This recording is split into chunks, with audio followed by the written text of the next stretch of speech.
Yeah, we have a few celebrity guests tonight. Commissioner Tolis is here. Commissioner told us neither am I a cat. Perfect. That's what they all say. Well, Madam Chair, looks like everyone's here, so you can feel free to get started at your leisure. Okay, now starting the August 5th, 2021 Planning Commission meeting. Mr. Kane, will you take roll? Commissioner Daly, Here, Mount Pleasant, Isabella County, State of Michigan. Commissioner Friedrich, Here, Mount Pleasant, Isabella County, Michigan.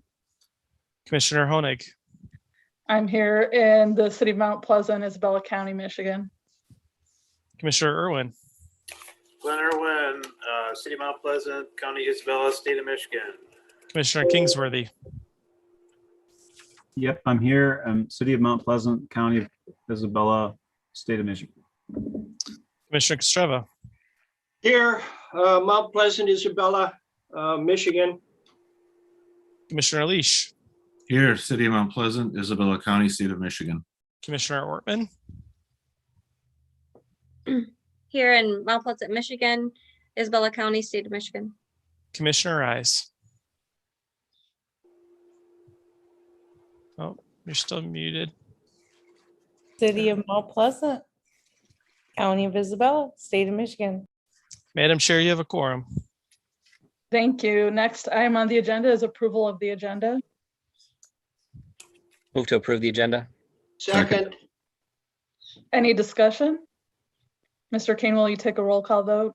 Commissioner Daly, Aye. Commissioner Friedrich, Aye. Commissioner Honig, Aye. Commissioner Urban, Aye. Commissioner Kingsworthy, Aye. Commissioner Kostreva, aye. Commissioner Leash, Aye. Commissioner Ortman, Aye. Commissioner Rise. Aye. Madam Chair, the motion passes 9-0. Thank you. Next item on the agenda is approval of the minutes. Move to approve? Second. Any discussion? Mr. Kane, will you take a roll call vote? Commissioner Daly, Aye. Commissioner Friedrich, Aye. Commissioner Honig, Aye. Commissioner Irwin, Aye. Commissioner Kingsworthy, Aye. Commissioner Kostreva, Aye. Commissioner Leash, Aye. Commissioner Ortman, Aye. Commissioner Rise. Aye. Madam Chair, the motion passes 9-0. Thank you. Next item on the agenda is the Zoning Board of Appeals report. Commissioner Friedrich. Madam Chair, we did not meet. Thank you. And next item on the agenda is communications. Mr. Kane. Madam Chair, we don't have any electronic communications at this time. In your packet, you had 3 communications. The first from James Deming regarding Green Tree Cooperative Grocery.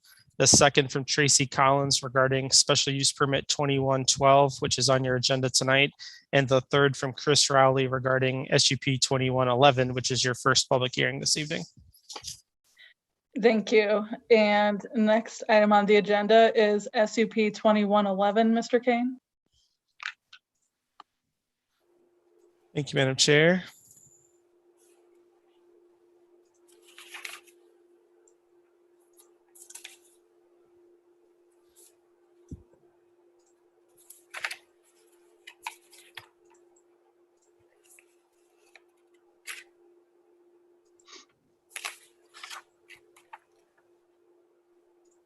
All right, everyone should be able to see my screen, I hope.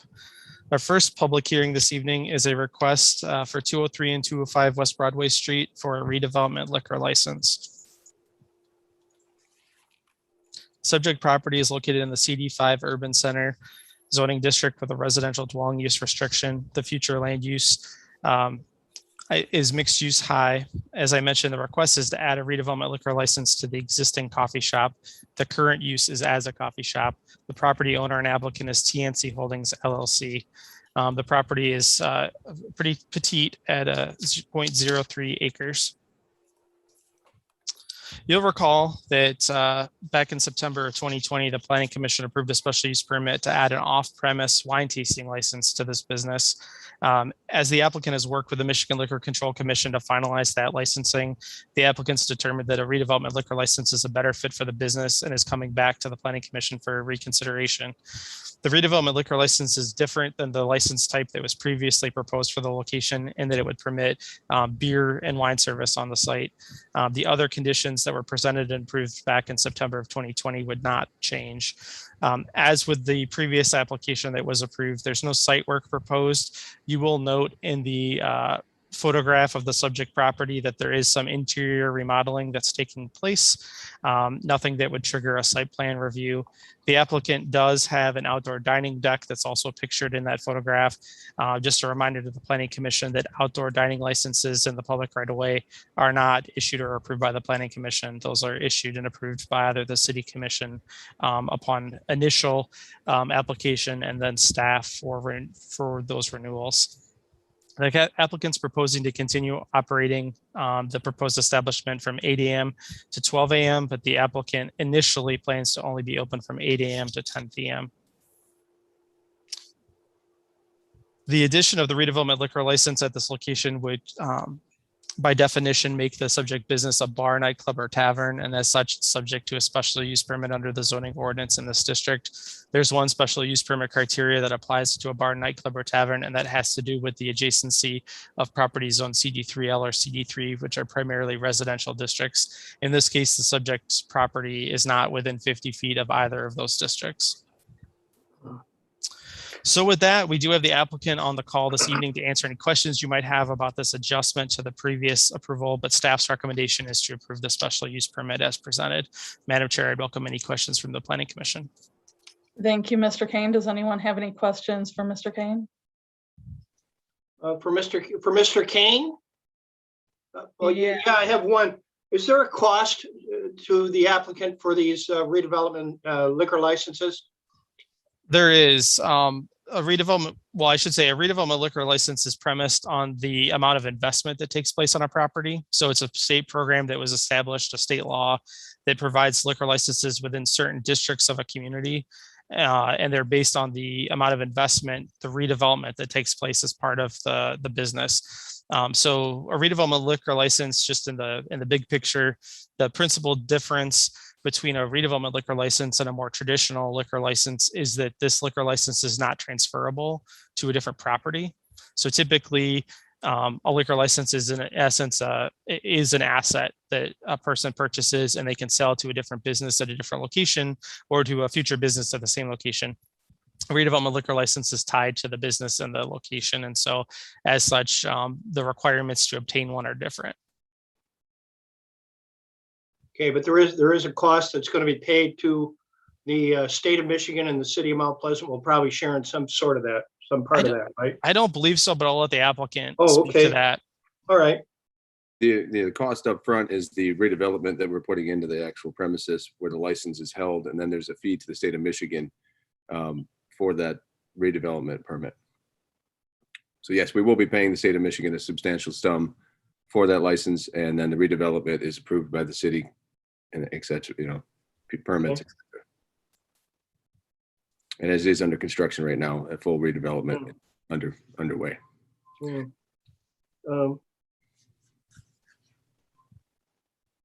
What's the maximum occupancy? That's a fairly small place. I've been in there to get coffee any number of times. What's the maximum number of people that are going to be able to be in there? Currently, we have it at 41. That's not counting the outside seating, which is another 15 to 20. Yeah. As long as COVID isn't keeping our restrictions 6 feet apart. I've taken out the complete inside of the building currently. You won't recognize it since you've been in there. Thank you for coming in. You won't recognize it when you come in when we open up again in September. It'll be a completely new experience. It's much bigger, believe it or not. Every bit of square footage I could use, I've managed to find a way to open up, which excites me because I've been in there for 6 years and it is smaller. It was smaller before. Yeah. Any other questions for Mr. Kane or the applicant? Let's go ahead, Madam Chair, if we could get the applicant to introduce himself for the record. Okay. Joshua Gardy, 415 East Chippewa Street, Mount Pleasant, Michigan, owner, operator, Pleasant City Coffee, and currently remodeling the business myself with some other contractors and everybody on above board. I could make a quick statement if you need me to as well. That's up to you. I just want to say that, the books say bar tavern. That's not really what we're shooting for. We're shooting for family friendly European style cafe where folks have traveled to Europe. My wife is from Houston. I've been all over the country. We're in Delaware currently, where you can go and get coffee and any sort of item you like. And then if you want to have a beer or wine during that time, hours of operation, that's what we're shooting for. We're not shooting for the bird crowd or the Marty's atmosphere. That's not really what we're looking for. We're looking for something more of a merger that you've seen all over the country.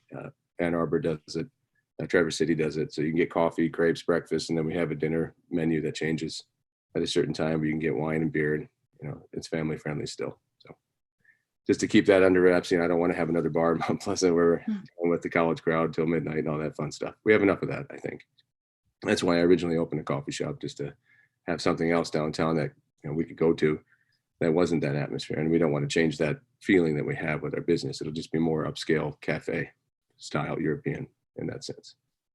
So are you serving food then with that? We have been serving food, yes. Our menu just increases to go with the wine and charcuterie board, stuff like that. We're adding a bunch of new items with that to pair with those items: cheeses, wine, local farmed, cured meats, local cheeses, farm to table stuff as well. So Joshua, will you be changing the name of your place as well then, or? I don't think so. We've talked that around. The name is what people know us as. And maybe the coffee part gets dropped and it's just cafe. It'll be Pleasant City Cafe. We make it simple. A simple DBA would do that, and then people still know it's us and still know what it is, and it's not just coffee, because there's a bit of a change of service there. So we haven't gone to the DBA route yet, just because we haven't decided.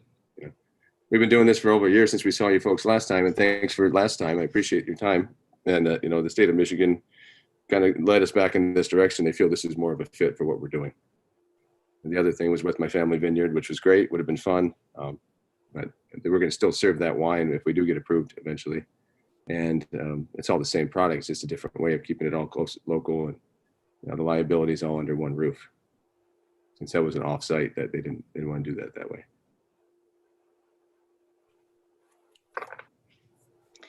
Any other questions for the applicant? Okay, I will open up the public hearing portion of this hearing if anyone from the public would like to speak. Madam Chair, I'll just note that we do not have any electronic communications at this time. Thank you, Mr. Kane. Seeing no one here, I will close public comment and open up discussion.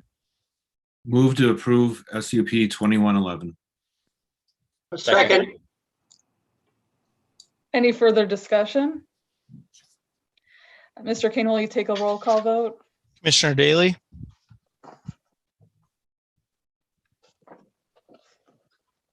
You're muted.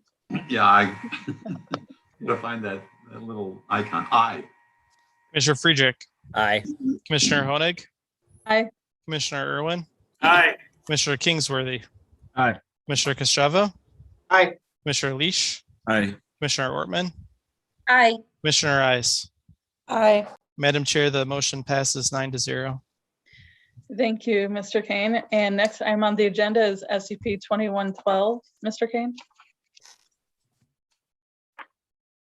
Thank you, Madam Chair.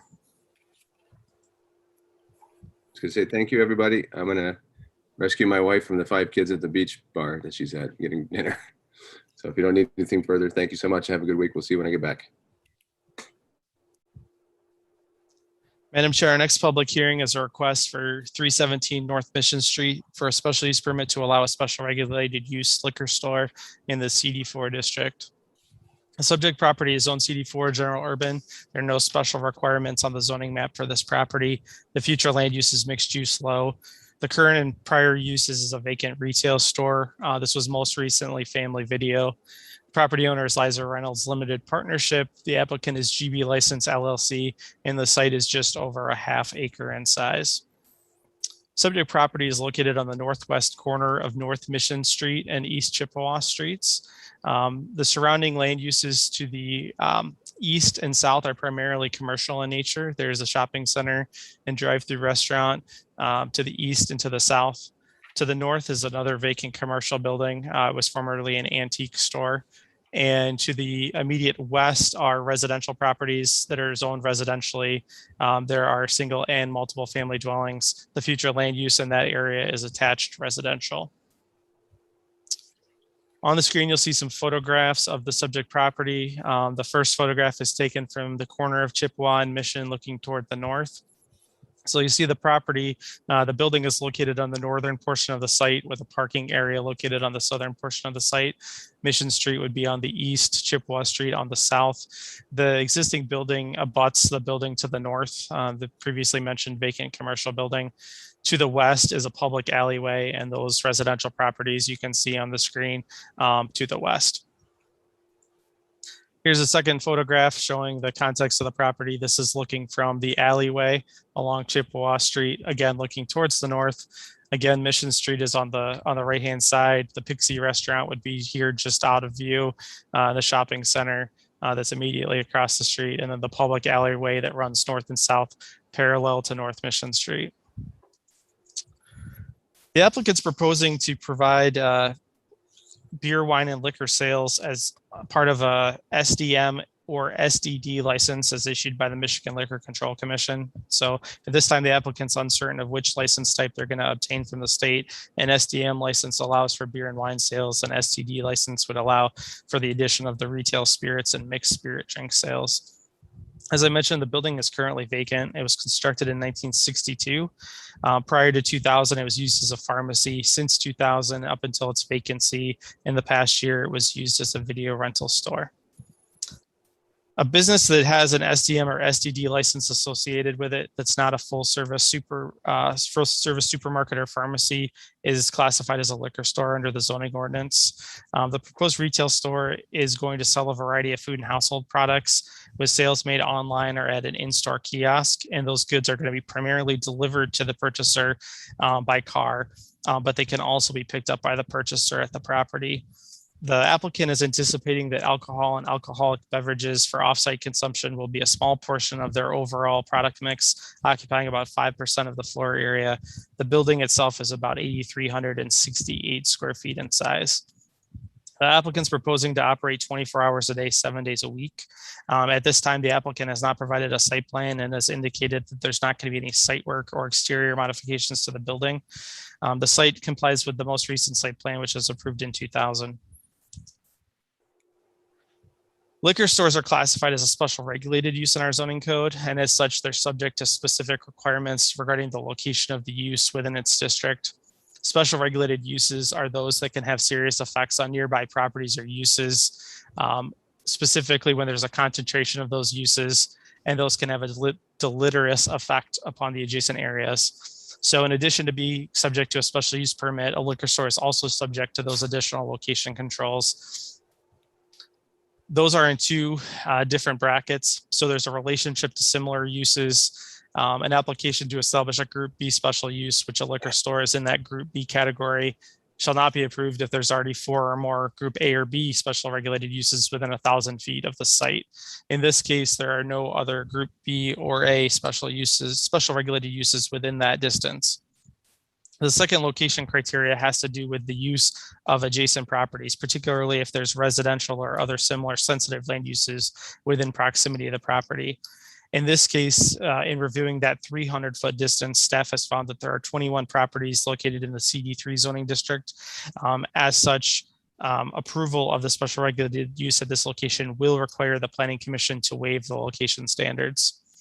So there are 4 standards that the Planning Commission, 4 findings the Planning Commission must make in order to waive that location standard, and those are listed on the screen. And so as the Planning Commission considers the case tonight, if the Planning Commission desires to approve the special regulated use, the motion to approve that special regulated use permit will need to include at a minimum the 4 findings that are currently shown on the screen.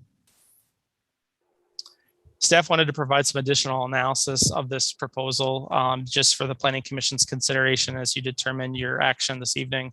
The first is in terms of the current site conditions. The site does not currently have an enclosed area for the storage of solid waste or recycling containers, and the prior site plan does not indicate where those containers are to be placed. The second has to do with landscaping and screening. The site has no landscaping or screening along either Mission or Chippewa Street or along the public alleyway. As you'll note in the previous slides, the public alleyway and the parking lot are essentially paved into one large paved area. And so other than the building wall itself along the western side of the building, there's no screening of the activity on the site from the adjacent residential properties. Looking at prior photographs of the property, it does appear that there was some landscaping in the greenbelt areas along Chippewa and Mission Street at one point in the past. But at this time, those areas are simply contain grass and there's no shrubs, trees, or other landscaping on this property. Under the zoning ordinance special use permit section, the Planning Commission is empowered to impose conditions to ensure compliance with the chapter, the zoning ordinance, and those become part of the special use permit. And so there's conditions, a series of conditions the Planning Commission can impose as part of an approval of a special use or special regulated use permit. And those are listed on the screen. They were also included in your report. The Planning Commission may wish to consider implementing some conditions. If you choose to approve the special regulated use permit, they would mitigate potential impact of the special regulated use at this location. Those could include limitations on the hours of operation, the percent of total sales derived from alcohol beverages on site, the hours of delivery activity, and the break area for employees at this 24-hour, 7-day-a-week operation. The Planning Commission may also elect to require that the applicant bring forward a site plan so that the Planning Commission can review any concerns related to the site's design. If that's the Planning Commission's desire this evening, I would recommend that you postpone action and request as part of your postponement that the applicant submit a site plan review application with site plan that can be reviewed concurrent with your consideration of the special regulated use permit. Some of those site design considerations might include placement and screening of the solid waste containers, screening of the property from adjacent properties, the lighting plan for the property, and any other site plan issues you might identify. And again, I just want to reiterate that any motion to approve the special regulated use permit must include the 4 findings shown on the screen that come from the special regulated use section of the zoning ordinance and are the rationale under which you would be waiving the location criteria that otherwise must be met to approve a special regulated use. So with that, Madam Chair, that concludes my presentation. I'd welcome any questions from the Planning Commission. I do know we have a representative. I believe we have a couple of representatives of the applicant here tonight to answer any questions, and I will turn things back to you, Madam Chair. Thank you. Any questions for Mr. Kane? I have a question, 2 questions. Mr. Kane, is the applicant and the building owners are not the same? Will the applicant purchase the property from the current owners? My understanding is that the applicant intends to lease the property, but if I'm incorrect on that, I'll let the applicant correct that during their portion of the discussion. I guess the other question I would have is that is it possible to consider a condition that would address the issues brought up in the residential letter with regards to maybe modifying that vacant property to the north that to allow for loading and unloading? That's a question that occurred to me. I don't know if this is the appropriate forum for that question, but. Well, the property to the north is under separate ownership. And so I don't think that there's any, it would not be possible to implement a condition off-site on the applicant. So any of your concerns with the proposal would need to be addressed with conditions that are imposed within the confines of the property itself. Very good, I understand. Thank you. Any other questions for Mr. Kane? I'm trying to get my head around this. I mean, I'm not going to play my cards, but okay, the Planning Commission may waive the location standards. And these are the things you must, give or take, prove if you want to go about waiving. You are under no compunction whatsoever, however, to entertain any of these. That's right? correct. The special regulated use that fails to satisfy either of the location standards for a special regulated use is only eligible for approval if the planning commission determines that they can make the 4 findings that are provided in your packet. If we so desire to do that investigation, right? I mean, we just, okay, they say, well, we really won't. We really won't be contrary. Which obviously, according to Tracy's letter, is a thing. But, and therefore you must approve it. Well, no, we didn't have to pick up any of these things if we didn't want to. Am I correct in that regard? That's correct. I would recommend that either way, if the planning commission's determination is that you find that you're able to make these 4 findings and approve the special regulated use permit, then your motion should include that finding. If you are unable to make those findings, I would recommend that your motion indicate which findings, if any, or all, you're unable to make as a part of your determination to not approve the special regulated use permit. Okay, so that's a little different. Saying you do have to investigate each one of these things. It would be a good practice for the planning commission to make a determination on the record as to the rationale for an approval or a denial. So if your determination is that there's a failure to meet these standards, then it would be advisable to include that in your motion.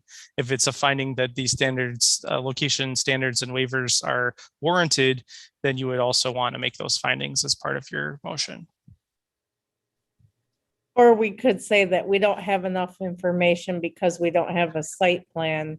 We can't see what the screening and the lighting and the hours of operation and the percentage of sales of alcohol are, and that we need to have that information before we can make this determination. Is that correct? That's correct, Commissioner Risen. What I would recommend in any case with a special use permit is the planning commission's role is to determine if the special use fits. And if it doesn't fit as presented, could it fit with conditions?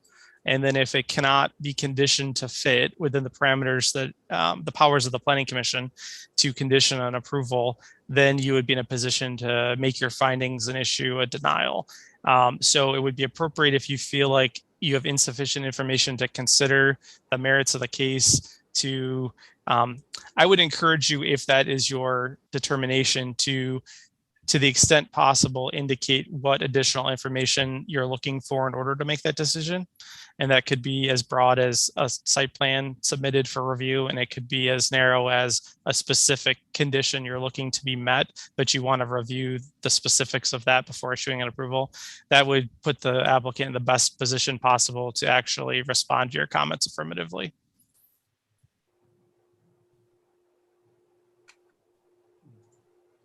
Is it possible that we limit the hours?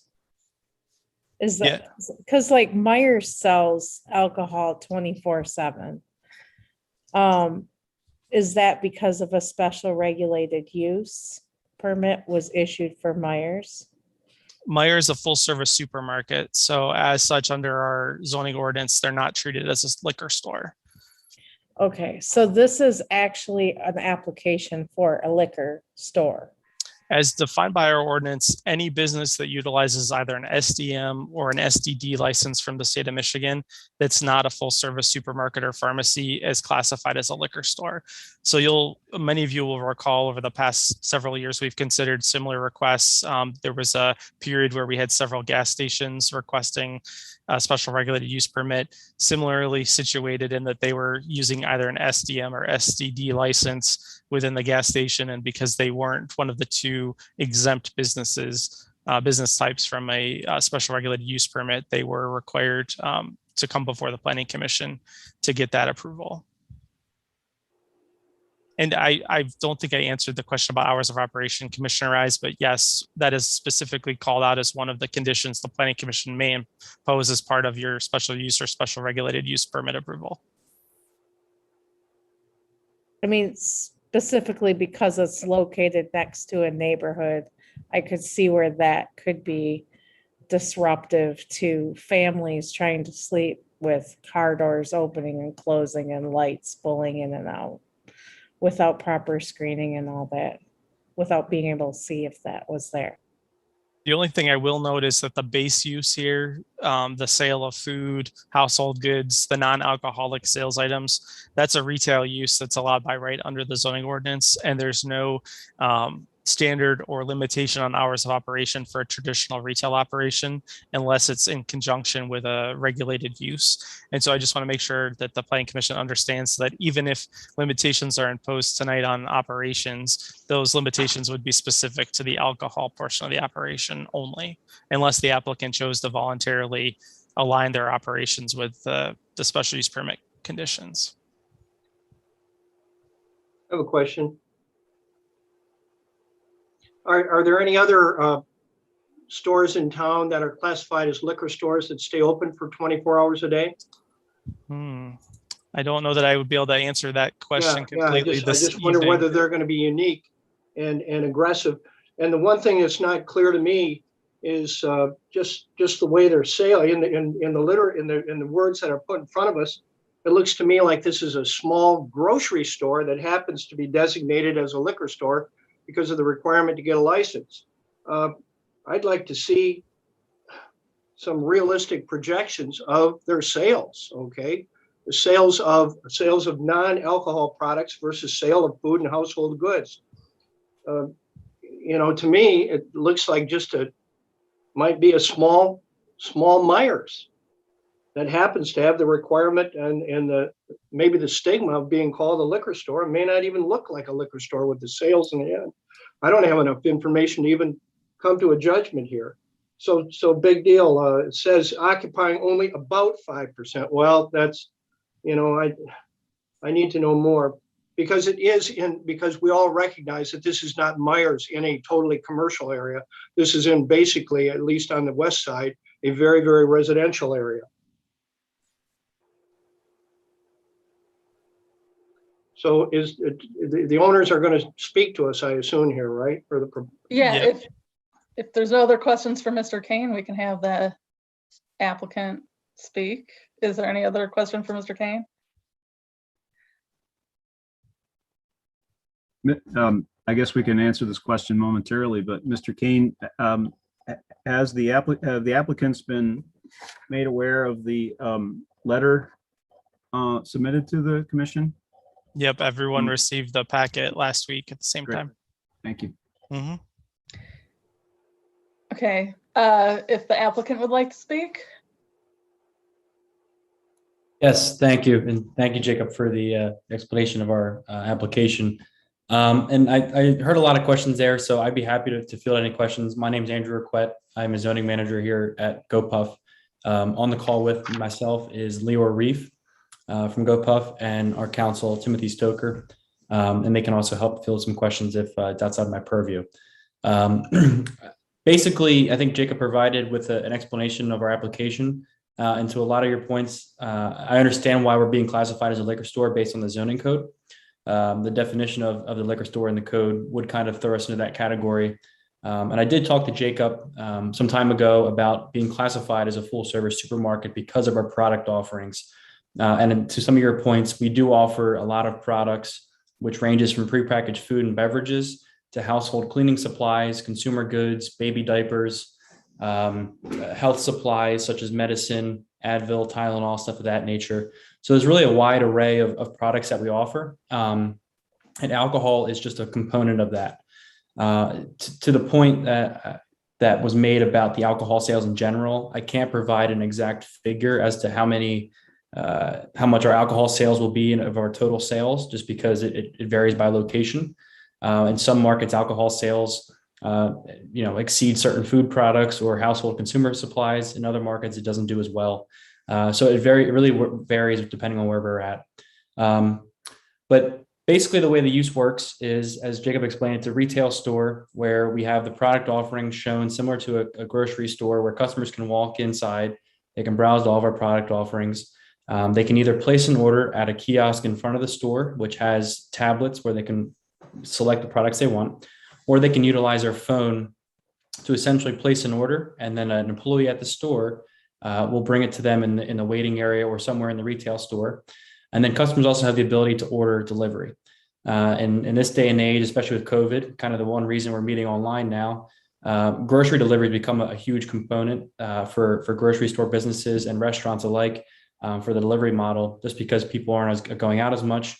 So in this day and age, we have seen a pretty big increase in delivery, but we also want to have the ability for customers to come into the store and purchase products as well.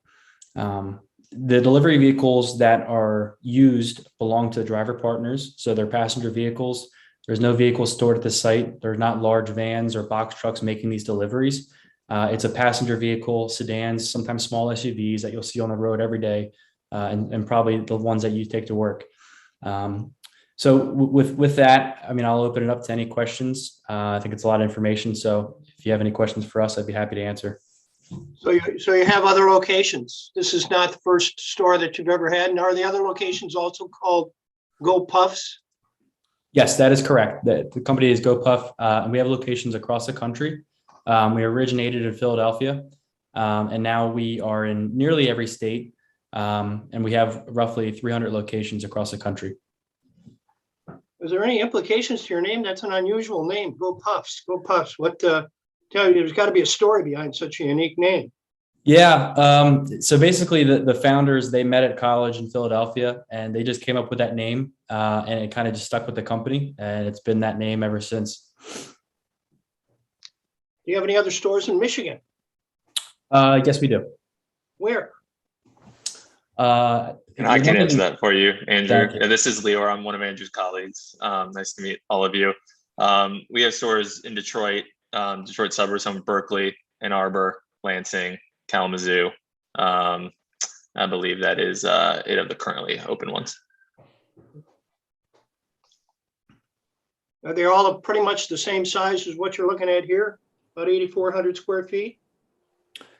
Generally speaking, our stores vary anywhere from 5 to 10,000 square feet. There's a few outliers, but that is a general rule of thumb, 5 to 10,000 square feet. What do you find is, because you did mention a couple of other primary college towns similar to Mount Pleasant, what do you find is the primary business ratio? Because that was one of our questions of discussion of, normal grocery kind of fare versus alcohol sales. I mean, what do you find is the percentage that's common in those college towns? Leo, do you want to answer that one? I could take it. Yeah, I wish I had that direct answer. I could make an assumption, but I don't even want to try to do that because I think I might be off. That's something we could come back to you guys with, though. Certainly something we could get. Yeah, again, a lot of things vary on location. Every product fluctuates depending on where the store is, what the public wants.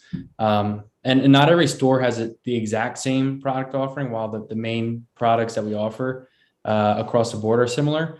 In some locations, we do try to partner with like local businesses to sell their products as well and offer them in our stores. I love the idea of the delivery model for stores. I definitely think in a college town that works. We have a lot of students who need things. I guess the 24/7 alcohol sales is probably the bigger stickler for me. And so would you have any interest if there was a limit to the percentage of alcohol sales? Would that be still of interest? As your application stated, it was only 5%. So, if there was a limit of say 10%, which is double what you propose, would you be still interested in this market? So when you say like the 10%, so the 5% that was on the application, that was relative to the gross floor area of the building, not the overall sales. No. So would you be saying like, I guess, limit the size to 10% of the store? No, she's saying, would you limit the portion of your sales to 10% being liquor? Yeah, I mean, I'm not sure what our percentage of sales typically is. So I don't know if I could say would be amenable to that off the bat. The one thing I will add, Andrew, so we're talking about 24/7. I don't believe the state allows us to sell alcohol 24/7. With 24/7 would apply to the rest of the business. That's the hours we'd certainly like to operate everything else. I believe we're technically not allowed to sell alcohol, and I could be wrong about this again, but I don't think that's past 2 a.m. I think that's a state law. And also to Leor's point, and I had talked to Jacob about this. So a lot of our stores that operate in this capacity, what we generally offer to communities, sometimes cities want to see us close earlier.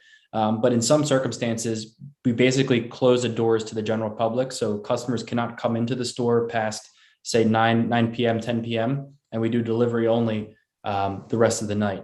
That's similar to other restaurants or fast food restaurants where they do delivery or takeout only after certain times. So we could offer something like that, which would also, I guess, limit the amount of customers coming to the actual site past a certain time and just do deliveries. So that the traffic at night would kind of die down a little bit. My guess is that this will be the smallest town that you do a Go Puffs in. When you mention all the other Berkeley, Detroit, Kalamazoo, and wherever else you mentioned, those are all really quite bigger than Mount Pleasant. Are your other stores open 24/7? Yes. Yeah, we have other stores that are open 24/7. Yes. Okay. I had a question about this specific store, if I could. Your delivery is done by a passenger vehicle, but I imagine when you have goods delivered to the store, that's by box truck. Would this vehicle, one, what time do you typically take deliveries of merchandise? And two, would you utilize the alley at this particular store for those deliveries, or could the truck come into the parking lot and come in through the side door? Yeah, it's a great question. So typically for deliveries coming to the store, it's similar to any other grocery store that has to replenish the stock. We typically have those come between 9 a.m. and 5 p.m. And because that alleyway connects to other homes, we wouldn't want to park the truck in that alleyway just because it would block access for other folks or motorists. So we would likely have them pull into the parking lot while they're unloading the product. And we would generally, I would say, assume at the beginning a few deliveries per week to the site, again, between that 9 a.m. and 5 p.m. Monday through Friday timeframe. Okay, thank you. I have a question. Do your other stores, do you have perishables in those stores? Do you have coolers with meat that's perishable, or milk or other items like that that's perishable? Or is this or when you mention food and household goods, are they the non-perishable kind of things? No, we do have perishable foods. We have eggs, milk, bacon. We have some meat products. And then there's other products that we have, like such as orange juice that we have in our fridge and freezers. So there is perishable items here aside from the prepackaged food just sitting on a shelf.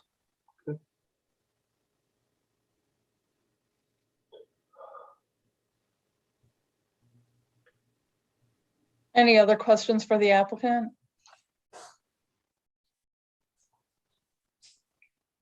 Are there Yes. any thoughts in regards to our local neighborhood letter in regards to the concerns about, staffing breaks and such in the alleyway, and like how would you look at addressing that?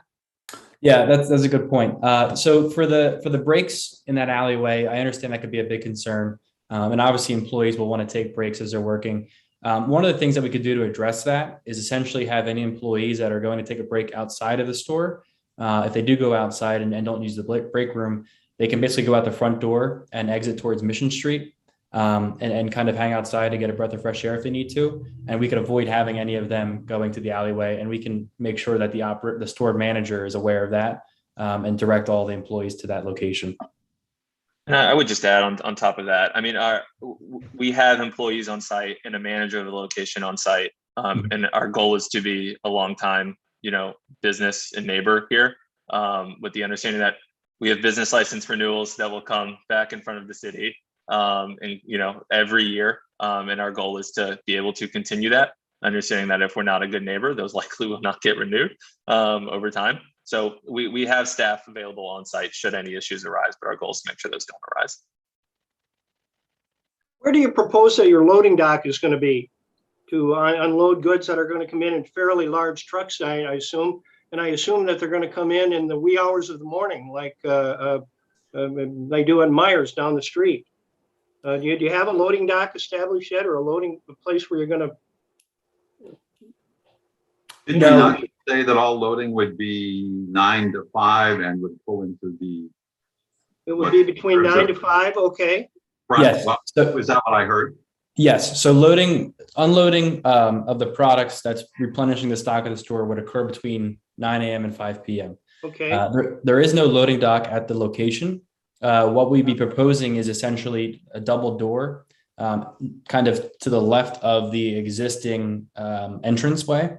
And again, that would only be utilized for loading and unloading of products. but not in that alley, not in that alley. No, not, yeah, we would try to have that right in the parking lot. Again, we don't want to block up any roadway Yeah. for motorists. Yeah, when I look at that letter from the neighbors there, some of us know these neighbors, and I know that their bedroom is very, very close in the back of their house, right next to where you guys are going to be. So the position of that loading dock would be fairly important, I would think. And that's okay that you put it right there. Yep.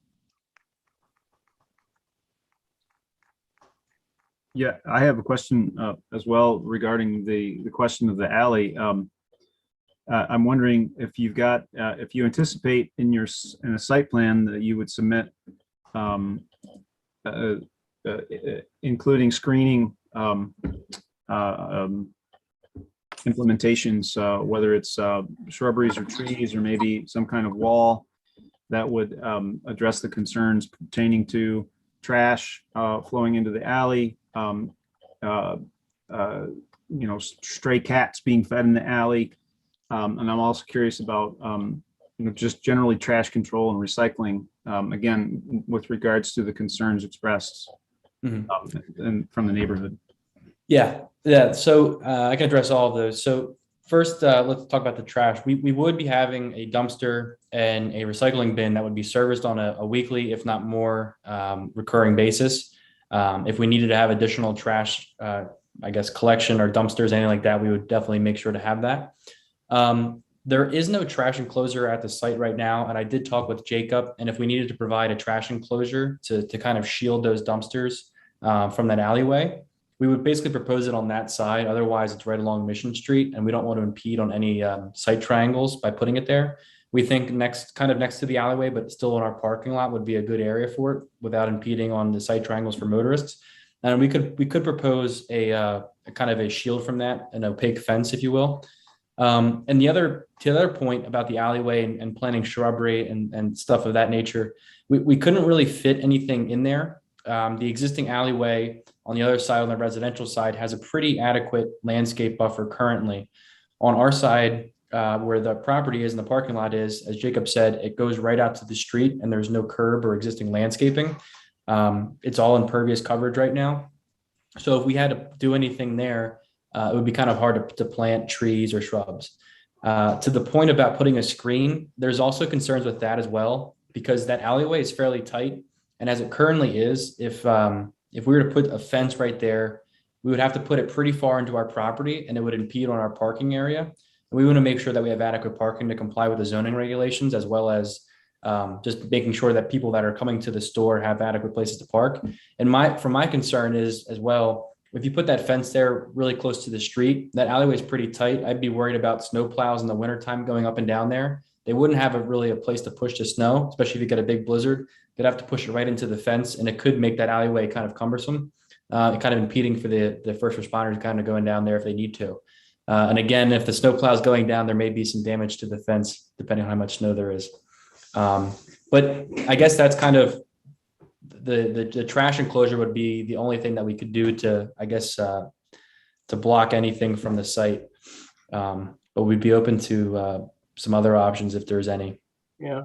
We also do have, just in terms of, you referenced the cats and stuff, but just we do have pest control contracts. So that gets handled at least monthly, and then on a more regular basis if needed as well, and on demand as well if we need it done. But that is maintained regularly. And this is currently a vacant building, correct? That's correct. So you're going to be bringing vital business to a vacant building. So I do support that. And what I'm back to the alcohol sales, because this is still on my mind of, this is the reason that you have to apply for the special regulated use is because of the alcohol sales. So what about, we talked a little bit about limiting the percentage. What about limiting the hours of sales of alcohol so that no alcohol sales would be made between the hours of 11 and 7 a.m. or something like that? Would that be something you would be interested in? Yeah, I think we would be open to limiting the hours of alcohol sales. Again, to Leor's point earlier, we weren't proposing to do 24-hour alcohol sales because, again, I don't think we are allowed to under the state law for the license types that we'd be applying for. So I think limiting the hours of alcohol sales may be amenable to us. Yes. Yeah, And I will say the precedent for us in the state and what we do elsewhere is 2 a.m. And I think that would be something that we would be definitely amenable to and would make sense and we know would work for our business here.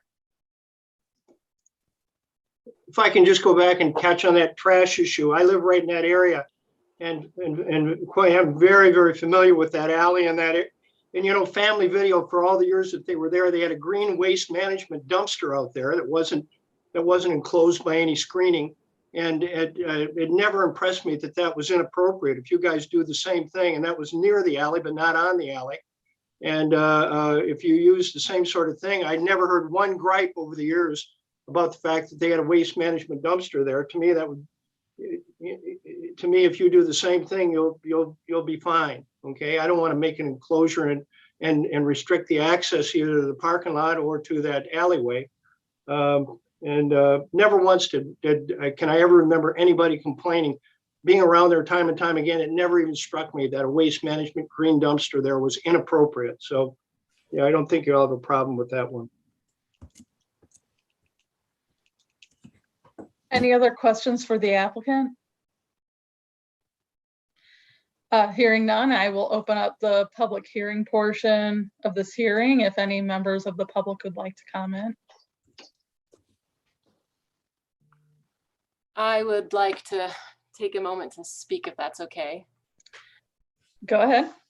So I'm Tracy Collins, City of Mount Pleasant, County of Isabella.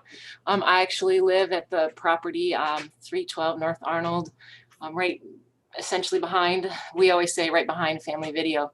I appreciate the questions that the commission's asking. I think you are asking many of the right ones, just not quite right though. One of the things I would like to point out, doing more research that I've done on this company, if you notice, they're all in either major cities or college towns. So when they emphasize essential goods, I don't disagree that they're probably going to sell those, but I'm not sure that the idea is to sell diapers 24/7 in Mount Pleasant. The idea really is to sell, as their website says, snacks and alcohol. So I would just like to speak about the amount of parking and this issue with the alleyway, because two things I didn't mention in my letter that upon further research has become very pressing. That is the way traffic flows in and out of that parking lot. Because of the openness and because there is no fence, that alleyway becomes an extension of the parking lot. So as you can imagine, somebody parked, say, right in front of the front door, and forgive me since we're not sharing screens, I'm describing to you the picture that you all were sent that says aerial view of the site. So if you can imagine a car parked right in front of the store getting its goods, the easiest way for them to exit, depending on where they're going, is right through the alley. So the alley is going to become a street between the hours of midnight and 7 a.m. So we were used to traffic, Family Video was there and they had people dropping off videos and stuff like that up until midnight, and you just deal with that. But it's different when your job is to get something to someone in less than 30 minutes, how you're going to drive, than if you're simply grabbing a video and taking it home to your family. So the driving patterns are very concerning to me. That's the first thing. Second thing, so yeah, the drivers are going to be people just having regular cars, but those people are only delivering for this shop. So they're paid by the delivery, right? So it's in their best interest to get it, deliver it, and get right back to get the next one, right? Again, all of that makes for a traffic congestion. It also makes for a lot of delivery people just hanging out in the parking lot waiting for the next order to get put together. And as we already deal with people doing that at Kentucky Fried Chicken, but the difference at Kentucky Fried Chicken is they're not doing it at 3 in. So I'm very concerned about what's going to happen with these drivers who are sitting in the parking lot. So again, back to my first concern about, I like the idea of the fence.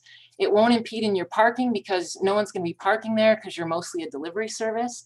And I think if the commission asked you what percentage of your sales is walk-in and which percentage is delivery, you could give them that information. You could also give them the information about what percentage of your sales in college towns is alcohol and what hours that happens, and what percentage of your sales is, quote, essential goods, unquote. So then that brings me to the trash issue. Mr. Kostreva is absolutely right. The placement of that trash can in the past was always totally fine. And I mean, if it doesn't have a thing around it, I mean, that happens, you know, like that's not a concern. My concern is everyone in the parking lot who's having their snacks as they're waiting for the next delivery or doing their whatever, they drop it on the ground. And because there's nothing blocking your property from all the rest of ours, it collects. And for any of you commissioners who've recently been down that alley, I just spent, I'm not completely done yet, but we decided to clean up that whole area, at least behind our fence. So all of the foliage is gone now up to the fence level. So that way trash will no longer, when it blows down the alley, stop at my fence. It'll, I hope, go down on somebody else's fence. But still, it's going to produce a lot more trash than what we have already seen being produced. If not from people coming into the store, it will definitely be from the drivers playing their music as they're waiting in their car at 3 a.m. and it's cold, so they're not going to go inside the car, inside the store and wait. And then, my other concern, and this speaks to something that Commissioner Rise mentioned, which I don't know that it necessarily fits under the purview of the liquor license, but when you do some research on this company, the number one thing that drivers will say is problematic about working for them is trying to get the licenses from the people who are doing the ordering to prove that they're 21. That takes time. So when they pick up a package from the store and they drive to the fraternity house down the road to drop everything off, they've got to get something from someone that says they're 21 to have ordered this stuff. And that's going to take a few minutes. So of course, if you're paid by the delivery, you're not going to probably wait around for that. So that's a concern just from a let's deliver alcohol to college students up until 2 a.m.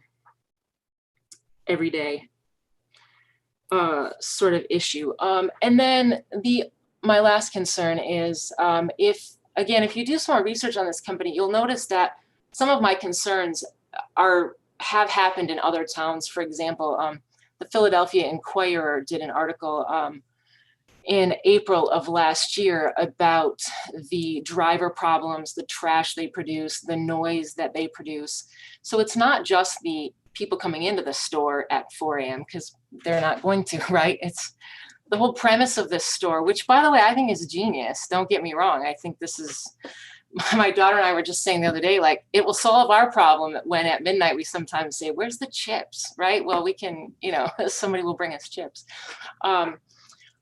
But that I don't know that we need to have a factory that's delivering things right next to a neighborhood at that's opened past midnight. We're used to it up to midnight, but so those are some of my main concerns. And reasons why I hope you all will at least table this until we can get something figured out with the alleyway, with the trash concerns. At least do some more. I encourage all of you to do some more research. So yeah, I guess I will stop there. Thank you for listening. Thank you.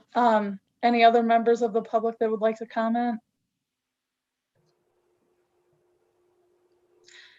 Mr. King, you're muted.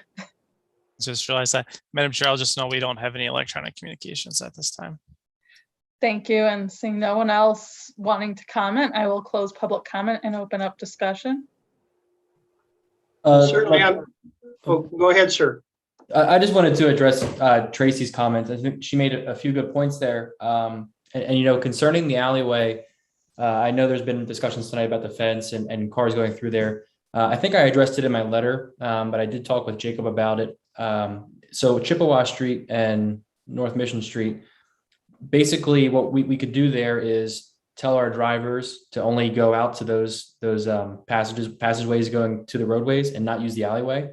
To kind of enforce that, we could use signage or some type of barrier between the alleyway and the actual parking lot to restrict folks from going out to the alleyway. I think that would kind of help traffic concerns. This could be done with parking stops at the end of like the actual parking lane. And then again, signage directing folks to only exit onto Mission Street or to Chippewa Street. And then the other point for I think you had a question about the drivers and basically waiting for IDs. And Leor, could you speak to that a little bit? Yeah, just because I think it's important for the record. Before any delivery of an age-restricted product can be made, a driver has to scan a valid ID, digitally scan it, as well as confirm it visually. So they cannot just leave a product, a regulated product there. They can't close out the app, the order, they can't get paid if that's done. And just to sort of reinforce that, if for some reason an ID won't scan, if it's invalid, those drivers are instructed to bring that product back and they're still compensated for their time. So they're not instructed to sort of just leave it at the door or that there's any incentive to do that.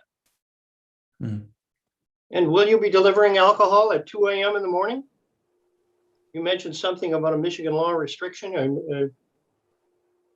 Yeah, we would plan to deliver it until the hours that we cannot deliver it anymore. Okay. I did look up the hours where liquor is permitted to be sold in Michigan, and it is 2 a.m.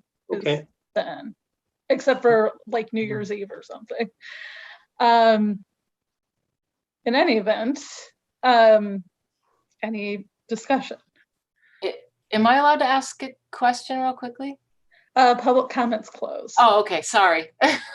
Thank you. Well, thank you.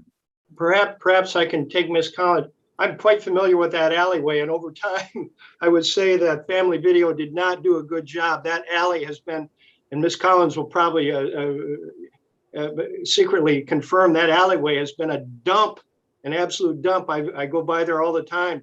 And if one of the things these guys want to do to get the neighbors on their side is to commit to pick up the accumulated trash that is in that alley that is either to the west of their parking lot or to the west of their building, I mean, that would be good.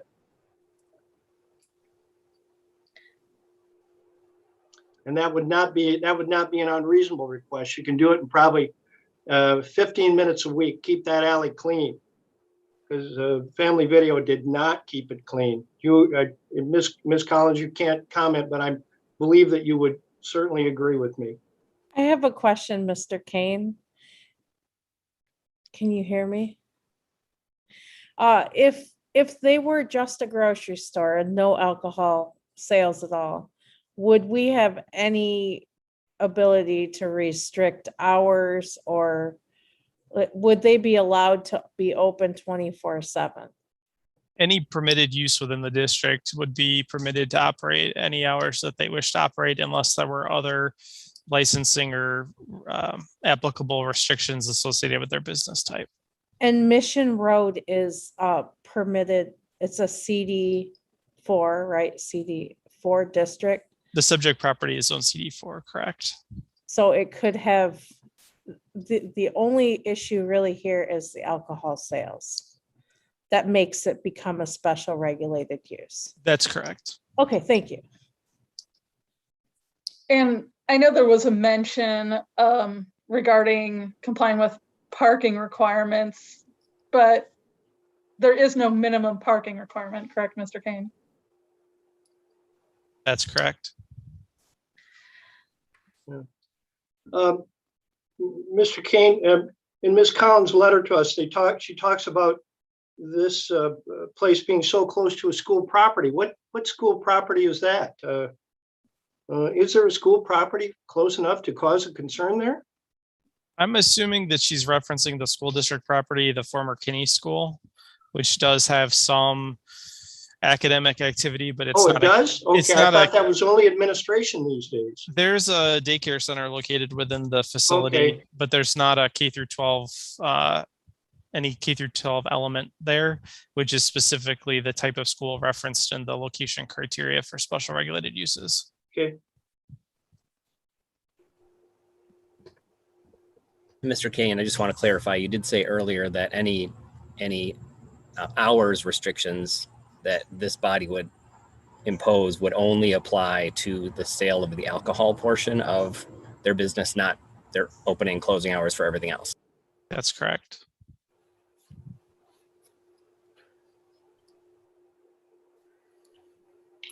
Well, if this is an open discussion section, I guess I would say that I wish this was more straightforward.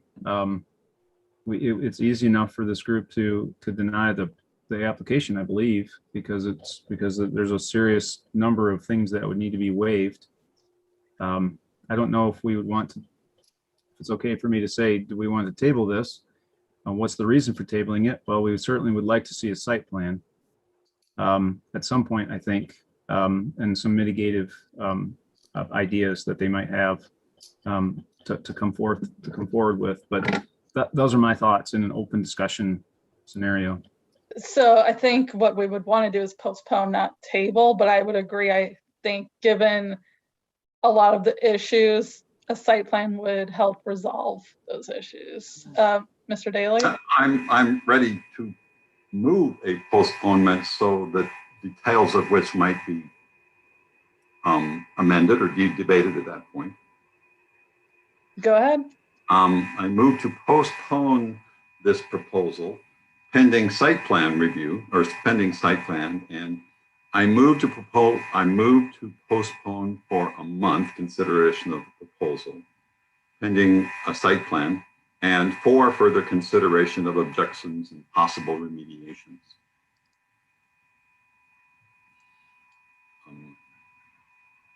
Does anyone second the motion? I second. Any further discussion? I would like to ask the respondent if they've signed a lease, do they have a financial commitment? And what was their desire as to when they wanted to open, get this up and running? Yes, we do have a lease for this location, and we like to operate, sooner rather than later, obviously. And if the city would be amenable to it, we would like to operate absent alcohol sales if possible, as we go to revisit the alcohol sales component. So you're saying you're willing to open without any alcohol component at all? Is that what you were just telling me? I'm not sure I caught that. Yes, we could open it once we have the building outfitted and everything with building permits and we get everything constructed inside. We could open the store then with without alcohol as we go to seek alcohol sales through this SUP. Mm-hmm. How interesting. Mr. Kane, is there anything that would stop them from operating without alcohol sales in the meantime? There's not. They can operate. The only thing that they can't do that a permitted use, any modifications to a site that are desired to be made, regardless of the use's categorization as a principal use permitted or as a special use or a special regulated use, does require site plan review. But if they're intending to operate and occupy the building as it exists with a permitted use, then that's not subject to any discretionary approval by the city. So if we postpone this hearing, it won't stop them from doing that then. That's correct? correct. Yep. I- I do want, but I Madam don't Chair, think we really want to stop them. I think we're just considering the alcohol as the special regulated use. Right, I was just wanting to confirm that so that everyone is on the same page. Okay, well, I mean, I don't want it, I don't want it to sound like we're trying to stop them. That's all. So we Madam- want to encourage them. We just want to have regulations so that it fits within the community and the needs of the community and the adjacent neighbors. Here, Madam- well said. Madam Chair, before you go to vote, I just want to clarify that the intent of the motion is to postpone to the next regular meeting, which is September the 2nd. Is that accurate? As is appropriate for motions to postpone, yes, I'm postponing for a month till the Perfect. next meeting in September. Thank you. And I'll- With the defining objective being that we're going to see a more definitive site plan. Is that correct? I say that there is, I imply there's a site plan needed. There is Okay. further consideration of the objections and their possible remediation. That's Okay. exactly what you're talking about. Well, how about if we? Yeah. I'm concerned that this is big and it's different. And we're on the verge if we go and say, well, let's approve it or let's not. And I'm not sure either one of those is a great decision given where we sit right now. Ergo a month. Well, I agree. I think it would be helpful to see a site plan so that we know whether to approve it or not approve it. So, Yeah, I think that's a good idea. Yeah, I like the idea of a site plan so we know which direction, just so the applicant understands what I will be looking for, which direction traffic is flowing. I would like to avoid having lights and sounds in the adjacent residential neighborhood especially during the evening hours between 11 and 7 a.m. And then also where the garbage or trash is going to be. I would like to see where there's screening.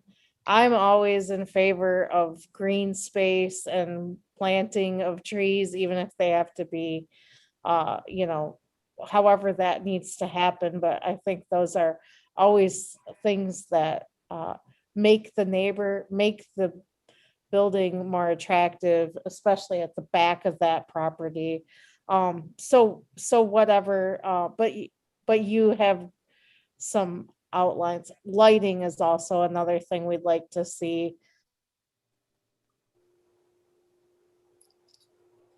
any Yeah, other? And if I can say something past that, we don't really want to discourage them. We just want them to fit in.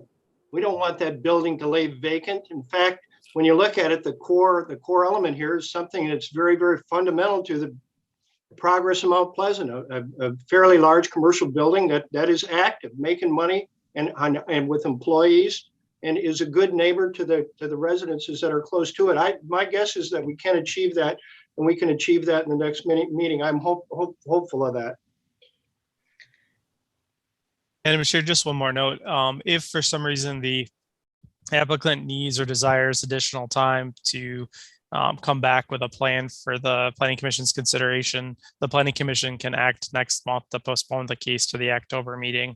And by the same token, if we're in the same situation where the applicant needs to provide you with additional information, you'll have that additional opportunity if the motion on the floor is approved to request that at the next meeting as well. So we've got a relatively short turnaround between now and the September meeting. So this is partly for the applicants FYI as well, that there's an opportunity for some additional time there if it's needed to bring this back before you. I mean, Thank you. I can make a change if approved by the 2nd, that the time period is sometime in the next 3 months. If you feel that's prudent. I don't think Are you proposing a change to the motion? I don't think we need a change, do we? I think the date certain is fine, knowing that I just wanted to make sure y'all understood that it could be extended by planning commission action at the next meeting if necessary. And the chair is right that the table is a far more complicated beast to try to undo. So postponing, I think, the way to go, if we're going to go there. In any event, any other comments anyone wants to make, or I'll request that we do a vote. Maybe Is there a motion on the floor? Yeah, to postpone to the next planning commission meeting. Requesting a site plan review Yeah. Yes. or a Well, site it plan says proposal, site plan Pending the proposal. site plan and further consideration of Okay. objections and possible remediation. Okay, was that seconded or, It was. okay, Mr. Kane, will you take a roll call vote? Commissioner Daly, Aye. Commissioner Friedrich, Aye. Commissioner Honig, Aye. Commissioner Irwin, Aye. Commissioner Kingsworthy, Aye. Commissioner Kostreva, aye, Commissioner Leash, Aye. Commissioner Ortman, Aye. Commissioner Rise. Aye. Madam Chair, the motion passes 9-0. Thank you. Next item on the agenda is SUP 2113 and SPR 2111. Mr. Kane? Thank you, Madam Chair.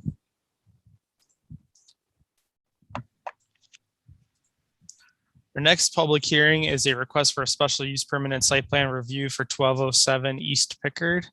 The subject property is located in the CD4 zoning district with no special requirements associated. The future land use is mixed use medium. The applicant's requesting special use permit and site plan review for a medical marijuana provisioning center. The subject property is currently vacant. It was most recently used as a Class 1 restaurant.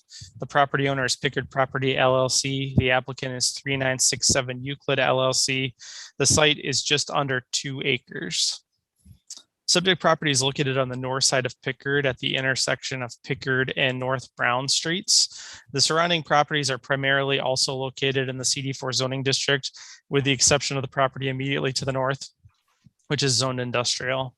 The immediate north property uses as a maintenance facility for the Michigan Department of Transportation. Immediately to the west is the Meyer gas station. Immediately to the east is a Class 1 restaurant. Immediately to the south is a tire store. As I mentioned, all of these properties share the same future land use category and zoning as the subject property, with the exception of that property located to the north, which has a future land use and zoning of industrial. On the screen, you'll see a photograph of the property in its current condition. This was taken from Pickard looking toward the north and west. You'll see the existing building located in the background. In the foreground, you'll see the existing parking area of the property. The applicant is proposing to convert the existing building, which is 4,200 square feet in size and was constructed in 2005, into a medical marijuana provisioning center. The applicant is currently a medical marijuana provisioning center license holder operating at 1005 Corporate Drive. The applicant's proposing to relocate the license from 1005 Corporate Drive to this location. Proposed hours of operation are 9 a.m. to 9 p.m. daily.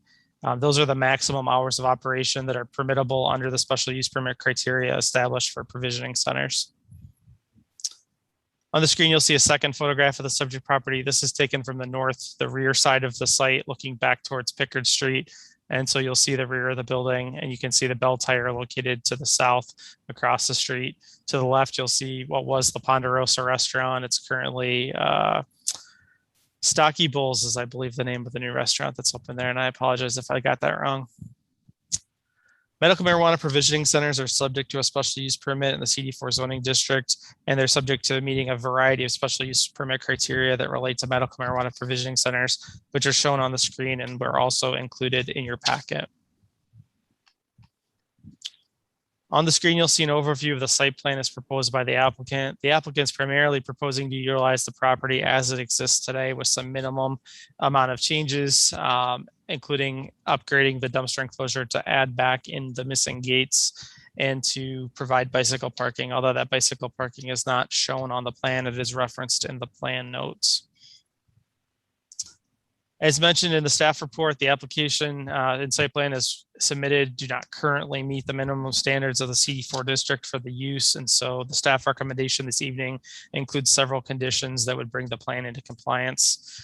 The applicant's not proposing to make any adjustments to the footprint of the existing building or to tear down the existing building, so there's no setback impacts. The applicant is proposing to make minor changes to the building, primarily removing an existing hip roof over the entrance feature and making changes to the facade materials. Elevations of the building on all 4 sides were included in your packet.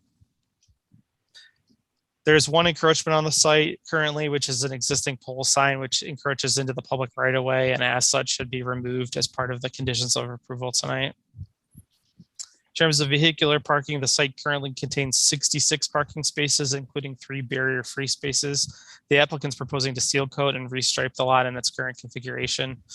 In the CD4 zoning district, properties that don't have access to a public alleyway are required to provide cross access to contiguous parking areas. In this case, those exist to the east and west. The applicant should also provide an accessible pedestrian pathway between the building entrance and the public sidewalk along Pickard. This path I would recommend would utilize the proposed ADA parking aisles and should be striped across the existing asphalt or otherwise constructed of concrete.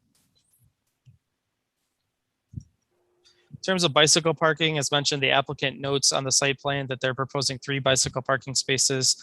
By code, because of the 66 existing vehicle parking spaces, 14 bicycle parking spaces are required at the 1 per 5 vehicle parking space standard.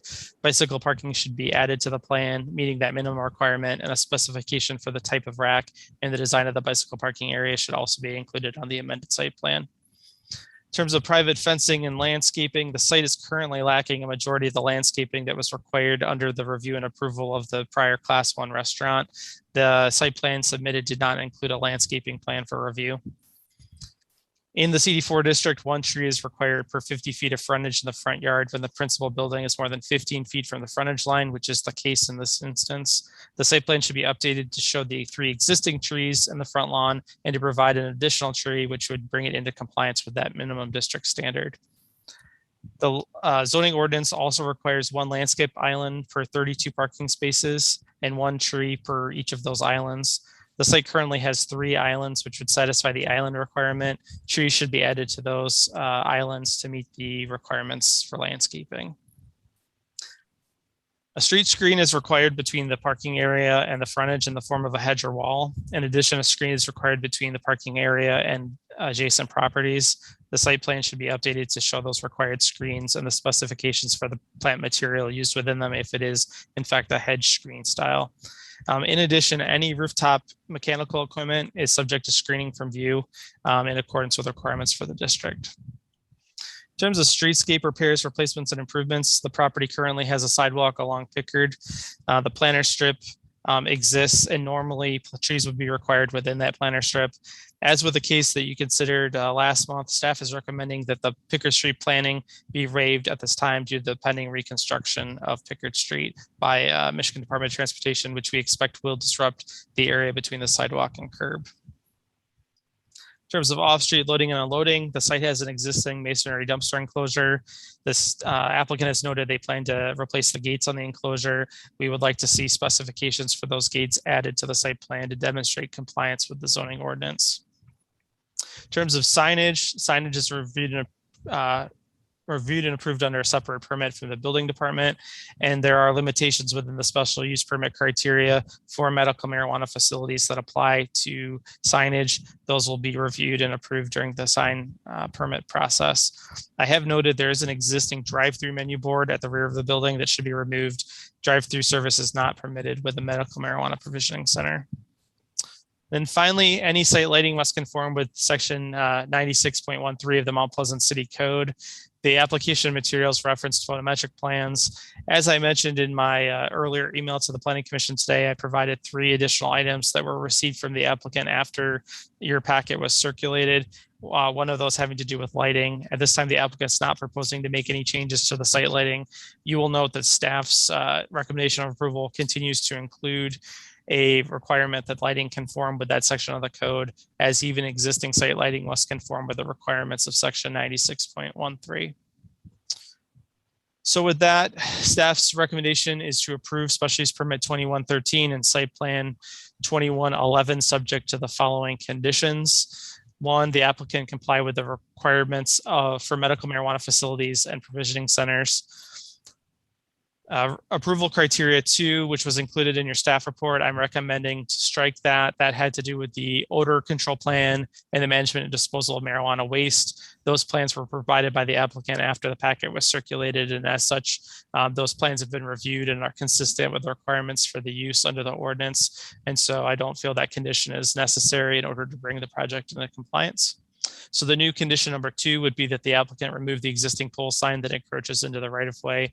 3, that the applicant provide the required cross access to the east and west. 4, that the applicant add a pedestrian connection between the building and Pickard. 5, that the applicant add bicycle parking, meeting the minimum requirements for the district. 6, the applicant provide a landscaping plan, meeting the minimum requirements for parking lot landscaping, private landscaping, and screening. 7, that the rooftop mechanical equipment be screened. 8, that the applicant add specification for the solid waste enclosure gates. 9, that the existing menu board be removed. 10, that site lighting conform with the standards of the Mount Pleasant City Code. And 11, that the applicant comply with the requirements of Public Works. With that, I conclude my presentation, Madam Chair, and I would welcome any questions from the Planning Commission. Thank you, Mr. Kane. Any questions for Mr. Kane? Mr. Kane, you mentioned that they were going to move from 1005 Corporate Way. Is that the address? Is that Corporate Way the address that was right across from alcohol, the AA place? Is it? 1005 Corporate is located directly to the north of Meyer, so just to the north and west of this subject property. Just to the north and west. Corporate Drive intersects with Mission Street, where the motorsports dealership is located near the roundabout. Oh. And so Corporate Drive runs. So they're moving from right in back of Myers. Corporate Drive runs, east and west parallel to Pickard, just north of Pickard. Yeah. Mm-hmm. So that was not the location that was across and down the street from the AA location. No, it's a different location. That's correct. The location in question is located on North Fancher Avenue, north of Pickard. Mm-hmm.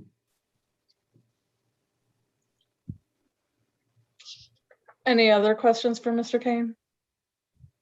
Yes. How long, Mr. Kane, how long have they been operating at their current location? That's a good question. Let me find that date for you.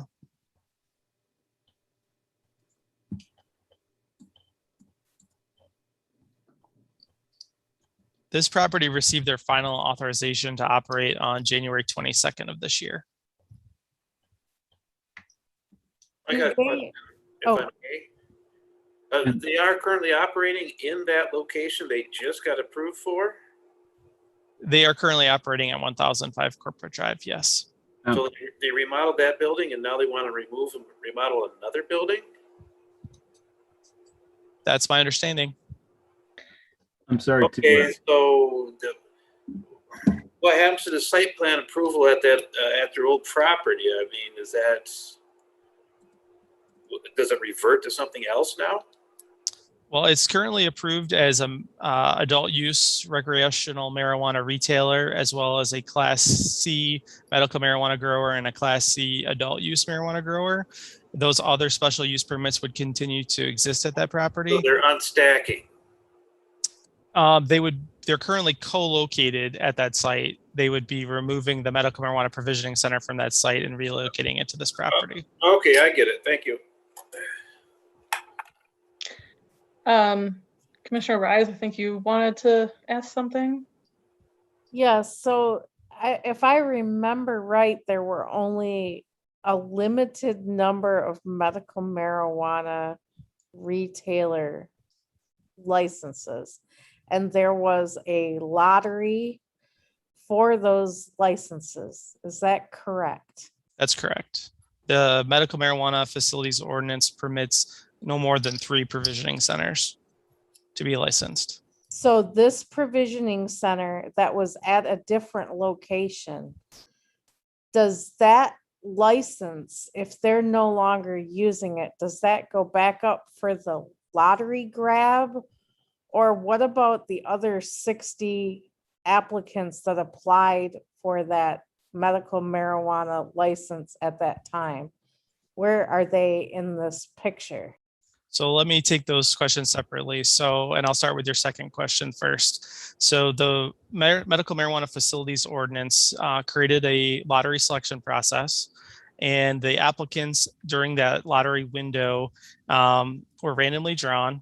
The top 3 applicants drawn were able to move forward in the licensing process. Once the 3 applicants in that process became fully licensed, the waiting list that was created as a result of the lottery was discarded. So that waiting list no longer exists because all 3 of those medical marijuana provisioning centers have been licensed. The medical marijuana facilities ordinance permits a current license holder to either transfer that license to a new entity at their same location or to transfer that license to a new location within the city subject to zoning approvals. So what the applicant's proposing to do is move that license, one of the 3 licenses that's permitted under the ordinance, to this new location. So the Planning Commission's role tonight is not to consider the appropriateness of the license transfer itself, but whether or not the proposed land use is appropriate at the location as proposed. Thank you, Mr. Kane. Any other questions for Mr. Kane? If the applicant would like to speak. Hey everyone, my name is Zaid. I am here on behalf of ZA Design Build. Can everyone hear me okay? Yes. Thank you. I am the designer for the building. I was involved in the design of the site. The gentleman who designed the site, the civil engineer, is not here tonight. But I'm sure he'll get all the information that Mr. Kane provided, because basically all these revisions or requirements are for the site. I mean, Mr. Kane pretty much hit the nail on the head, and as far as all these requirements that we're liable to basically have to do, and we'll be happy to make these revisions as far as the bike spaces, the path, the trees, the RTU screening, everything that Mr. Kane went through. Thank you. Does anyone have any questions for the applicant?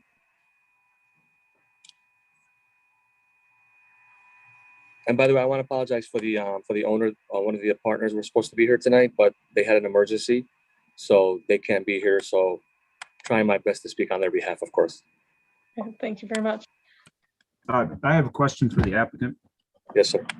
I apologize if this information has been mentioned or in our packet, but do you have plans to attempt a transition from a medical provisionary establishment to a retail establishment for marijuana? Does that make sense? I'm a little bit lost. You're not speaking of the transfer from 1005 corporate to this building, are you? No, and correct, and please, someone stop me if I'm babbling here, but I understand. My understanding, there's a difference between medical marijuana provisioning centers and retail marijuana retail centers, and I'm just curious if you're expecting or considering to changing this facility that we are asked to approve from a medical provisioning establishment to a retail establishment. I understand, unless Mr. King can speak to this question, I understand those two being the same thing. It's a medical marijuana provisioning center, almost acts like a mercantile. You go in the store and you purchase the product for medical purposes. I think that's how I understand. I'm not sure if I answered that correctly, but to me, I feel like your question is one of the same. This is medical marijuana provisioning. Sorry, I might be asking a bad question. So no, Commissioner Kingsworthy, I think I can get to that. So by the city's regulatory ordinance and zoning ordinance, and also under the state's marijuana laws, adult use marijuana and medical marijuana are treated separately. And so a provisioning center, to the applicant's credit, he's correct. Medical marijuana provisioning center and adult use retailer functionally are the same, but the product they sell is different. There's a supply chain for adult use marijuana and one for medical marijuana, and they're separate and discrete, and there's certain criteria that must be met in order to purchase the products that are different from the other. And those are licensed separately by the city. So if at some point the applicant does currently hold a recreational marijuana retailer license at the Corporate Drive location, if at some point in the future they request to transfer that license to this location, that would be subject to Planning Commission review and approval of a special use permit for that adult use marijuana retailer, since it's a separately classified use under the zoning code. So your actions tonight are only in regard to the criteria and the approval of the medical marijuana provisioning center. So I apologize again if I'm wasting time here, but just to be clear, the Corporate Drive facility will remain as a provisioning center, and this center would be medical only. No, sir. No, I'm so sorry about that. I apologize. The medical marijuana provisioning centers are limited to 3. So the applicant's proposing to relocate their license from Corporate Drive to this location. So effectively, under the city's licensing ordinance, once the applicant is eligible for licensing at this location, the license at Corporate Drive for medical marijuana provisioning would be terminated upon issuance of the new license location at 1207 East Pickard. Thank you for explaining that. No problem. Any other questions for the applicant? Hearing none, I will open up public comment if anyone from the public would like to comment. And I'm sure I'll just note there's no electronic communications at this time. Thank you. I will close public comments since I'm seeing no one wanting to comment, and open up discussion.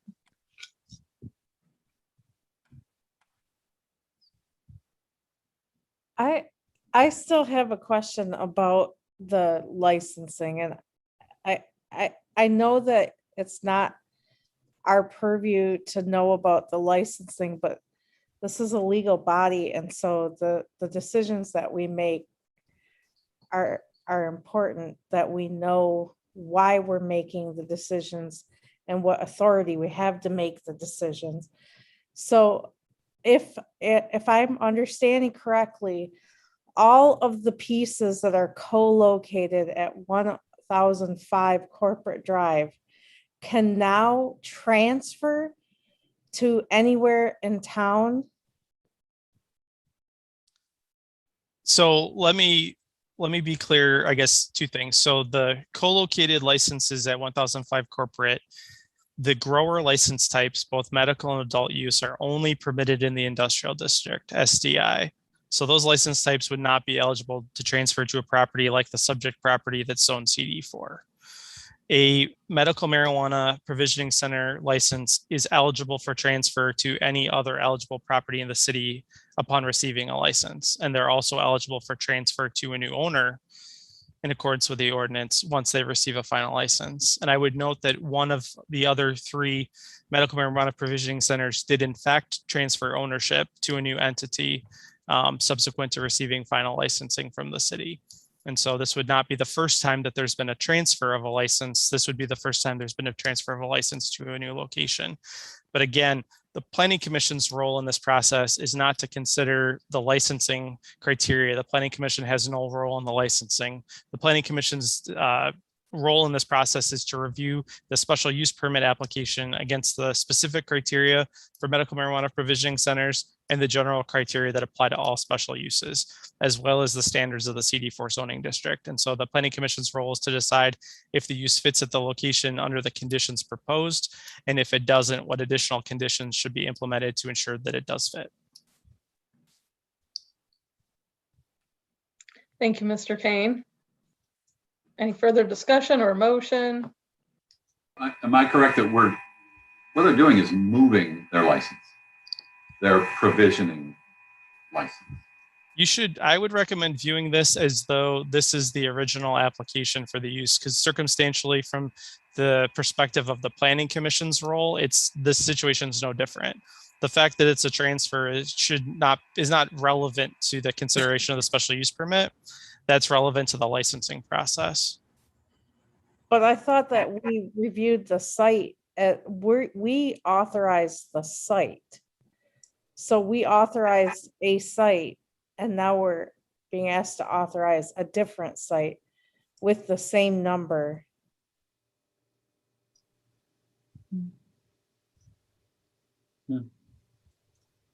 Special use permit goes with the property, not with the person.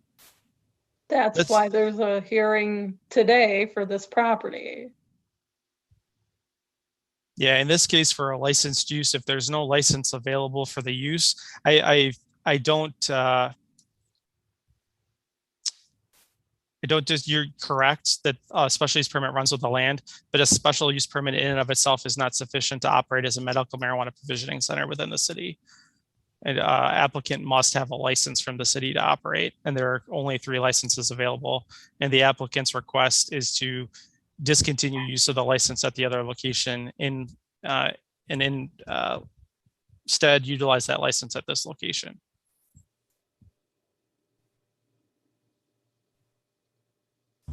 All right, businesses move to approve SUP 2113 and SPR 2111, subject to the following conditions. 1, the applicant shall comply with all special use permit criteria for medical marijuana facilities, as well as the specific criteria applying to provisioning centers. 2, the applicant shall remove the existing pole sign that encroaches into the public right-of-way. 3, cross-access shall be provided between contiguous parking areas to the east and west of the site in accordance with section 154.412.a.23. 4, the applicant shall add a pedestrian connection between the building entrance and the Pickard sidewalk. 5, the applicant shall add bicycle parking meeting the minimum quantity and specification for the use to the site plan. 6, the applicant shall provide a landscape plan that meets the minimum requirements for parking lot landscaping, private landscaping, and screening. 7, rooftop mechanical equipment shall be screened. 8, the applicant shall add a specification for the new solid waste enclosure gates to the site plan. 9, the existing menu board shall be removed. No drive-through services permitted. 10, all site lighting must conform to section 96.13 of Mount Pleasant City Code. 11, the applicant shall comply with the requirements of Public Works. Second. Any further discussion? So what activity is going to be left at Corporate Drive? Confirm it to me. The property currently holds a special use permit for medical marijuana provisioning, adult use retailing, adult use Class C growing, and medical marijuana Class C growing. So if the license for medical marijuana provisioning is moved to this location, the other 3 licenses would remain at that location. Thank you.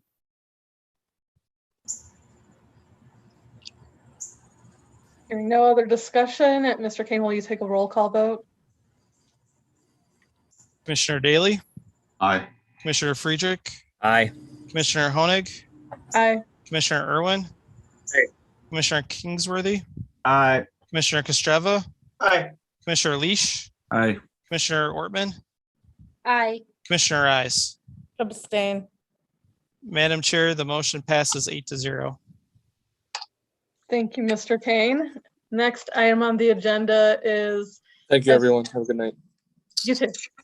SUP 2114 and SPR 2112, Mr. Kane.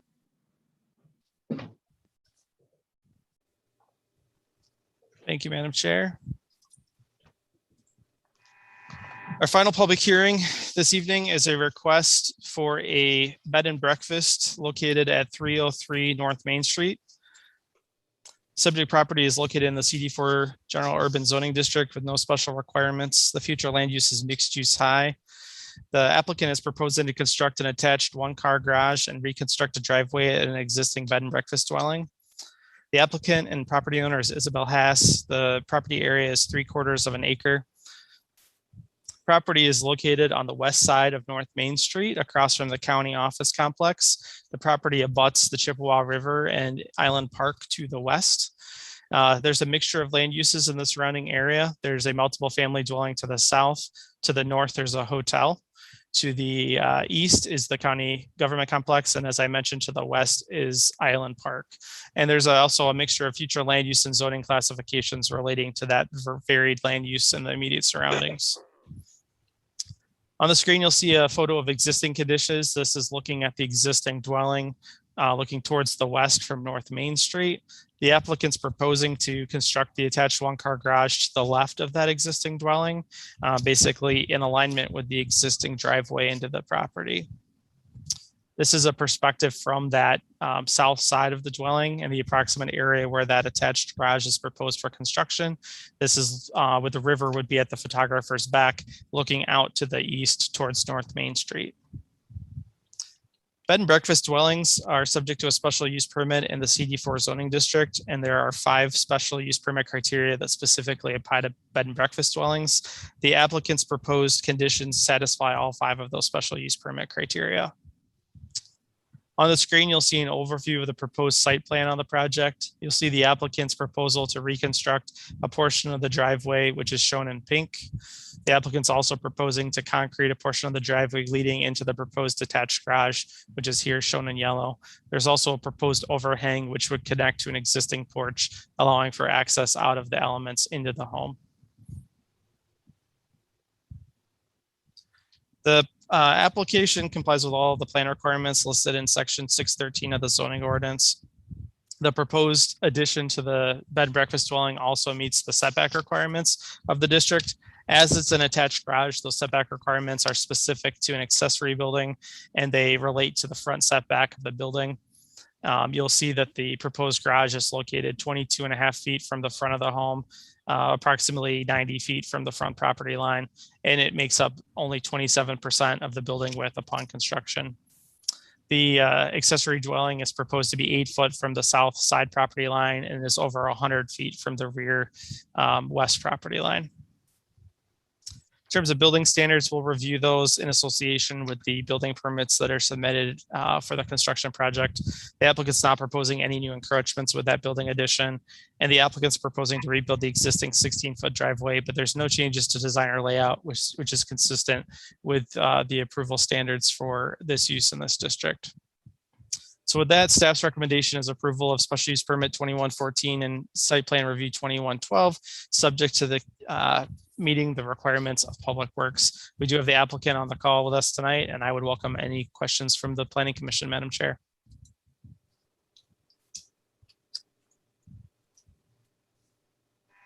Thank you, Mr. Kane. Any questions for Mr. Kane?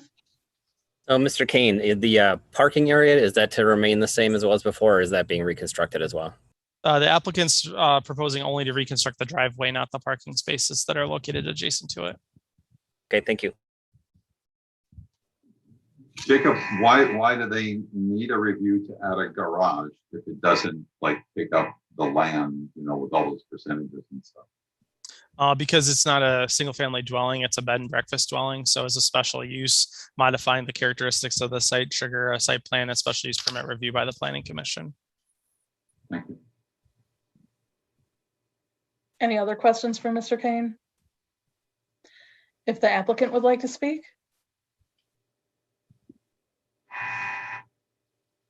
Hi, my name is Isabel Hess, 303 North Main Street in Mount Pleasant, Michigan. I think Jacob covered it pretty good. I moved to Mount Pleasant from Illinois in September and bought the property subject to today's discussion, and went through my first winter in Michigan without a garage, and that was a little rough. So I hope that everybody can understand, and this is an easier subject than the ones that came prior to mine, that I would like to have my car covered, especially during the winter. I don't necessarily enjoy scraping the ice or the snow. And mostly it was difficult to have to shovel that very, very long driveway by hand because I currently don't have a place to house a snow blower. So this is more of a personal need. I'm the only one occupying the property at the current time. And I just have the need for that. It wouldn't be a huge garage. It's just a little over 1 car, 1.5, to give me room for the snowblower and the mower and, you know, all my other power tools. Thank you. Any questions for the applicant? I just have a comment. I'm just so grateful to have something That's not alcohol and marijuana for once a business asking for something. So very cool. Thank you. Thank you. Thank goodness it's just a snow blower she wants to store overnight in That's her. all I want. I'll be so happy with that. It doesn't take much to make me happy. Okay, I will open up public comment if anyone from the public would like to comment. Madam Chair, we don't have any electronic communications at this time. Thank you, Mr. Kane. I will close public comment and open up discussion. Or it looks like Tracy Collins unmuted herself. Oh, I was just gonna, sorry, I agree with Commissioner Rise. Sorry. Okay, that's fine. Now I'll close public comment and open up discussion. I'll move to approve SUP 2114 and SPR 2112, subject to the following conditions. The applicant shall comply with the requirements of Public Works. Second it. Any further discussion? Mr. Kane, will you take a roll call vote? Commissioner Daly, Aye. Commissioner Friedrich, Aye. Commissioner Honig, Aye. Commissioner Irwin, Aye. Commissioner Kingsworthy, Aye. Commissioner Kostreva, Aye. Commissioner Leash, Aye. Commissioner Ortman, Aye. Commissioner Rice. Aye. Madam Chair, the motion passes 9-0. Thank you, Mr. Kane. Thank you. Thank you. Next item on the agenda is public comment, just general public comment. If anyone from the public wants to comment, this is your last opportunity to do so. Madam Chair, we don't have any electronic communications at this time. Thank you. I will close public comment, and next item on the agenda is staff report. Mr. Kane. Thank you, Madam Chair. In your packet this evening, you have a report on administrative approvals. There were 2 site approvals performed since your July meeting. The first was for site improvements at the former JCPenney store to permit a new Burlington Coat Factory retail store. And the second was for site improvements to the former Red Bird pet food store to facilitate a new pet food supply store. So 2 non-marijuana, non-alcohol. Mr. Kane, you're taking all the fun ones. Well, I'd like to think of it as we're making it easy for them by doing it administratively, but 2 exciting things. In terms of future projects, I will tell you there are a few in the hopper that are not alcohol or marijuana related. I'm just not sure we're going to see them in time for our deadline on Monday. So those are probably more likely to float in September, or I should say in October, November before you. We do also have a few marijuana related items that may be coming your way. So bear with us. That's likely to be the case probably for the next few years, at least, as the industry continues to expand. But that, and then obviously at a minimum next month, we will hopefully have additional information for your consideration regarding tonight's postponement. So with that, Madam Chair, that ends my report. Thank you, Mr. Kane. Would anyone like to make a motion to adjourn to the work session? Move that we adjourn to the work session. Second. Mr. Kane, will you take a roll call vote? Commissioner Daly? Aye. Commissioner Friedrich? Aye. Commissioner Honig? Aye. Commissioner Irwin? Aye. Commissioner Kingsworthy? Aye. Commissioner Kostreva? Aye. Commissioner Leash? Aye. Commissioner Ortman? Aye. Commissioner Rice? Aye. Madam Chair, we are adjourned to work session. Thank you. Does anyone need a Second. quick break or anything? I have to go, Jacob. So I'm going to shut the computer down. All right. Have a good night, Glenn. Thank you. I guess we're taking a break for a few minutes. I don't know. Are Make we? it, yeah, don't Sure. make it too long. Yeah, I could get a beverage too. 2 minutes. Madam Chair, why don't we reconvene at 8:58? It's 8:53 now. Okay, sounds good. 5 minutes. Yeah. Can you still hear me, Jacob? Are you there? I am. With that letter from Mr. Deming there about setting up the new Green Tree Co-op to fail. Commissioner Kostreva, can we discuss that when we get to work session? Oh, okay. I just Oh, for that the- is part of the work. I thought that was Well, independent of the work session. Just for the benefit of your fellow commissioners, then. Oh, okay. Yeah, Every yeah. time. No, I just wondered what you thought about it. No problem. We'll speak soon. Okay, that's fine. All right. Thank you. Yep.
Corey's sound machine's going to put me to sleep.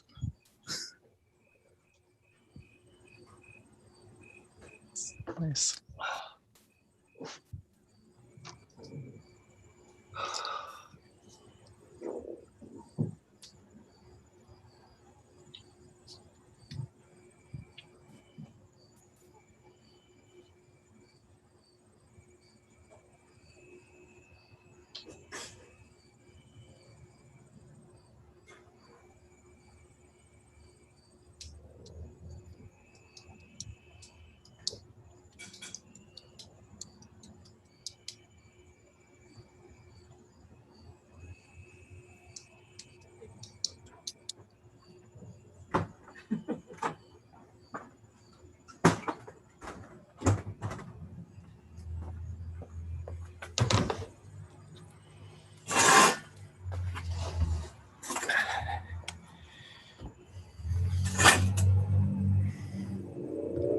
Mosquitoes don't have you yet, eh, Corey?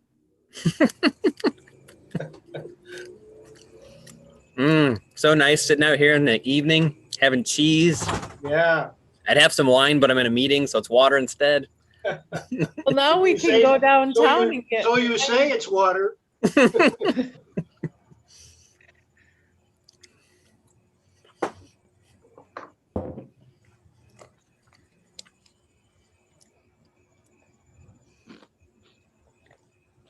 I've heard that mosquitoes are now being injected through the needles, and they're the thing that carry the COVID when they're actually, giving you the jab for, as a vaccine.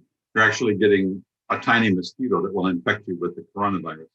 I totally made that up, but it's probably going to appear on social media. Madam Chair, it's 8:59 if you want to reconvene.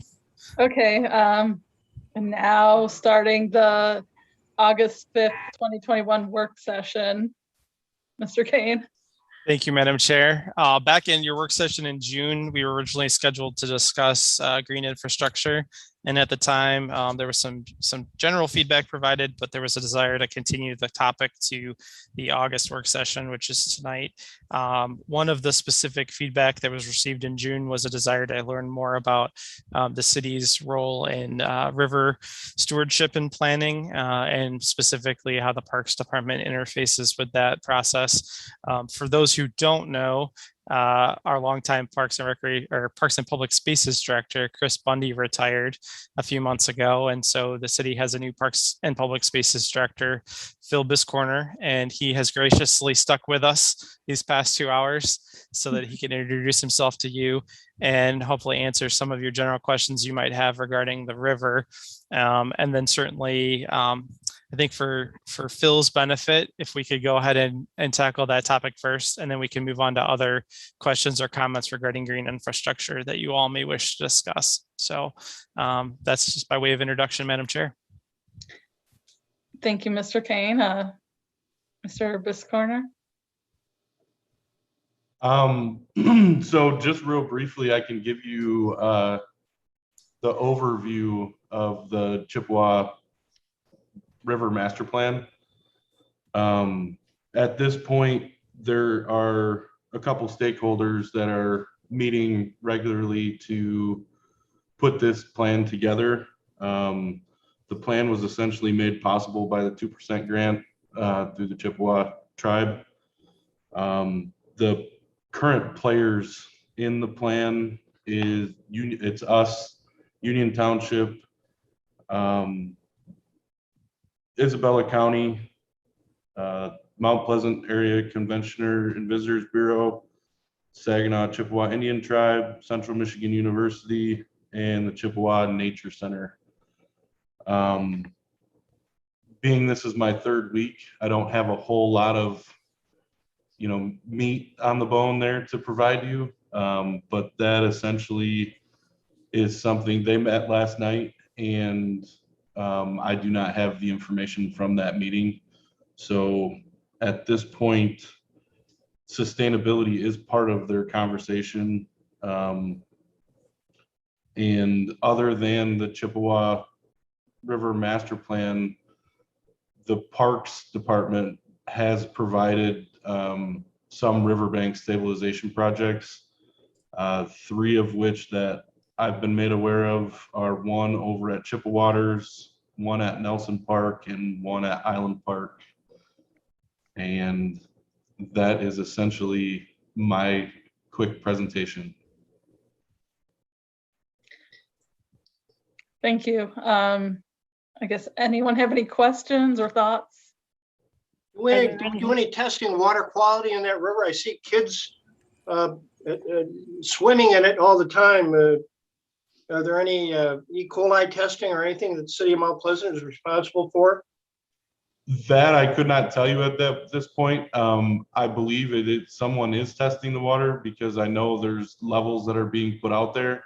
It's not at the Parks Department level though. Yeah, that testing is not done by the city of Mount Pleasant. The specific testing you're referencing. There was a recent testing, I believe it was done by the Saginaw Chippewa Indian Tribe, that they just published that, and I'm trying to remember what that came through. If that, I thought maybe that was the city newsletter, but maybe not. That it came through like a week or two ago about the levels. Yeah, I know that for a fact that the tribe tests on a regular basis the quality of the water. I think that's where the city probably gets their measurements from. And I would just add to what Phil shared. I think another major project that the city's been involved in that would fall outside of the Parks and Public Spaces Department is our partnership with Nottawa Township to provide wastewater treatment services to that area, primarily the Beale City area. That was a area that was identified as potentially contributing to some of the challenges in water quality in the river, in the watershed. And so the city is, that's been a pretty extensive project to provide the facilities and infrastructure necessary to move that wastewater to our plant here in Mount Pleasant and provide appropriate treatment. And so I think a great example of local government partnership in the city allocating some available treatment facility to Nottawa Township, and in turn, I think for everyone's regional benefit, improving the quality of the water in the Chippewa River. Is there anything we can do from a land use perspective as the Planning Commission to help protect the river? I think in the immediate time frame, no. I think once we have this master plan kind of up and running and have it, adopted, then there may be some things coming back down the pipe at that point. But, I think it's still in the stages of development. So once we get past that, we'll be able to attack that. Are there, where the Chippewa River crosses between, let's see, Bradley and Crawford, right? Right in town where the state home property is. Are there any plans for the park to utilize that, or what are you envisioning for that piece of parcel? We don't have any immediate plans. I know that there is a meeting that I'm attending on the 23rd for the Mission Creek drain. So I know that's kind of playing a part in that area, but we just have the one Mission Creek Park, the dog park, and the sledding hill that kind of hits that area.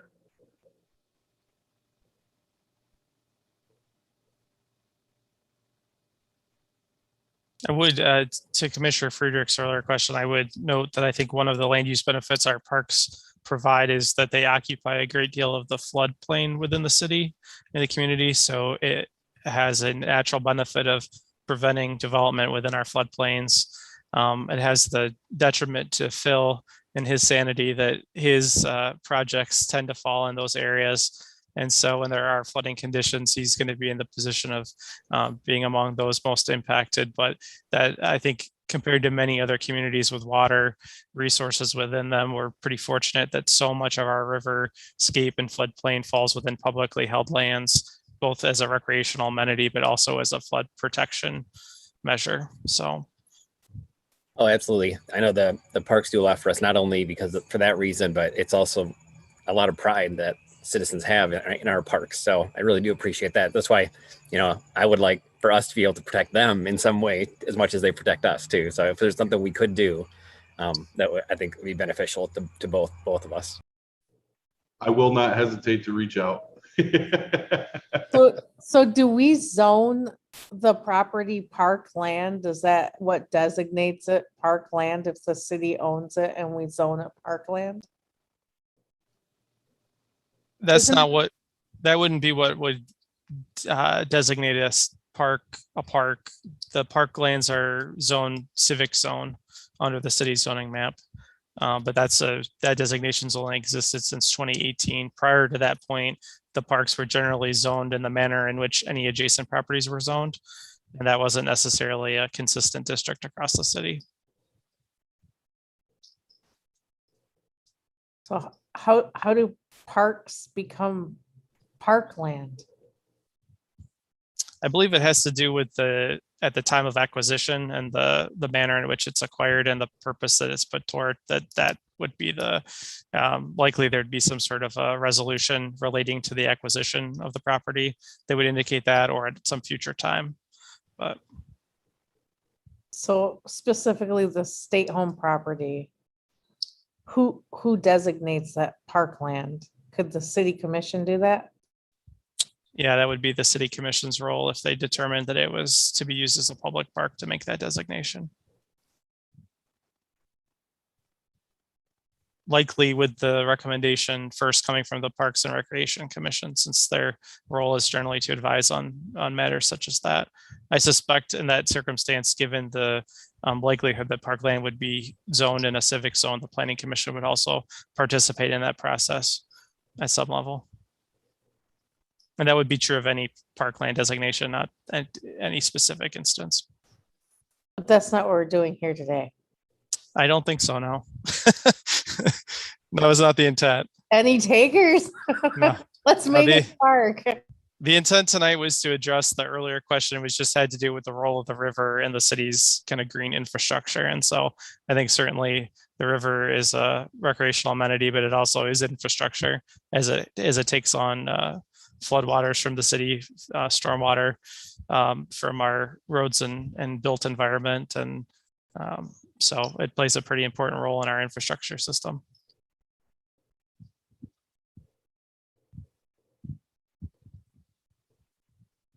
Any other thoughts or comments on this?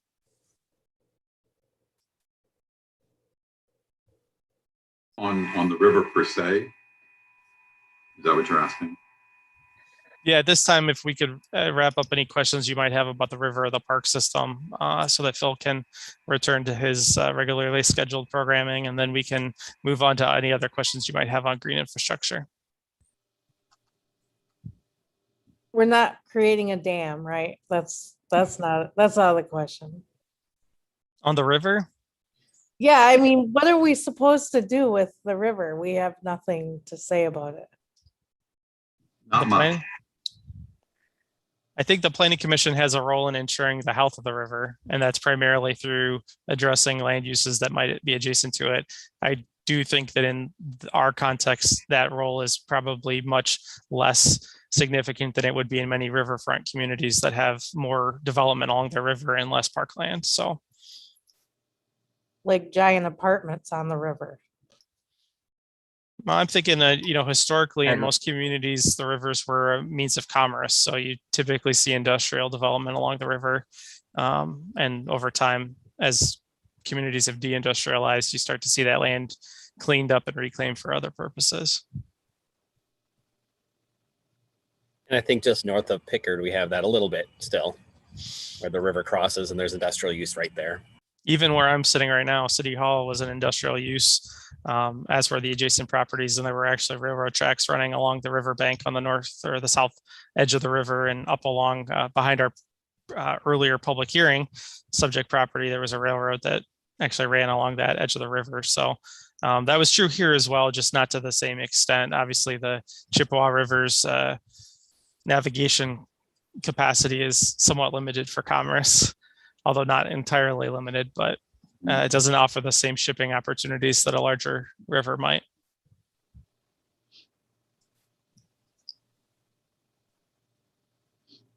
Well, hearing no other questions, I guess we'll move on to other topics.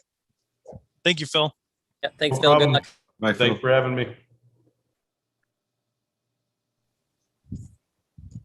So I was So- wondering about green buildings.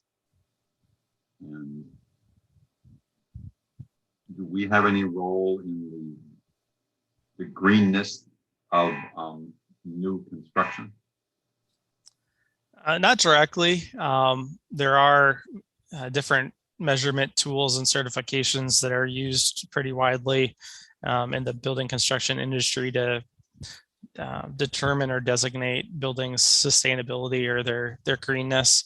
And that can range from some regulatory tools. So like, for instance, the state of Michigan has an adopted energy code that has to do with the efficiency of a building. And so buildings are tested upon construction to determine their energy efficiency and to ensure there's not leaks or gaps that allow for conditioned air to get outside the building or outside air to get into the conditioned building, except through the HVAC systems.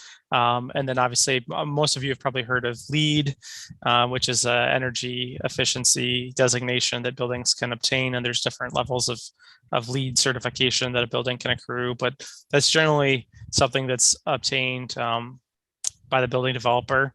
It's kind of a mark of greenness that they can trumpet as part of their construction projects. There's obviously a lot of intrinsic benefits to developing in that manner in terms of energy efficiency by just simply reducing the cost of operating a building over the long term.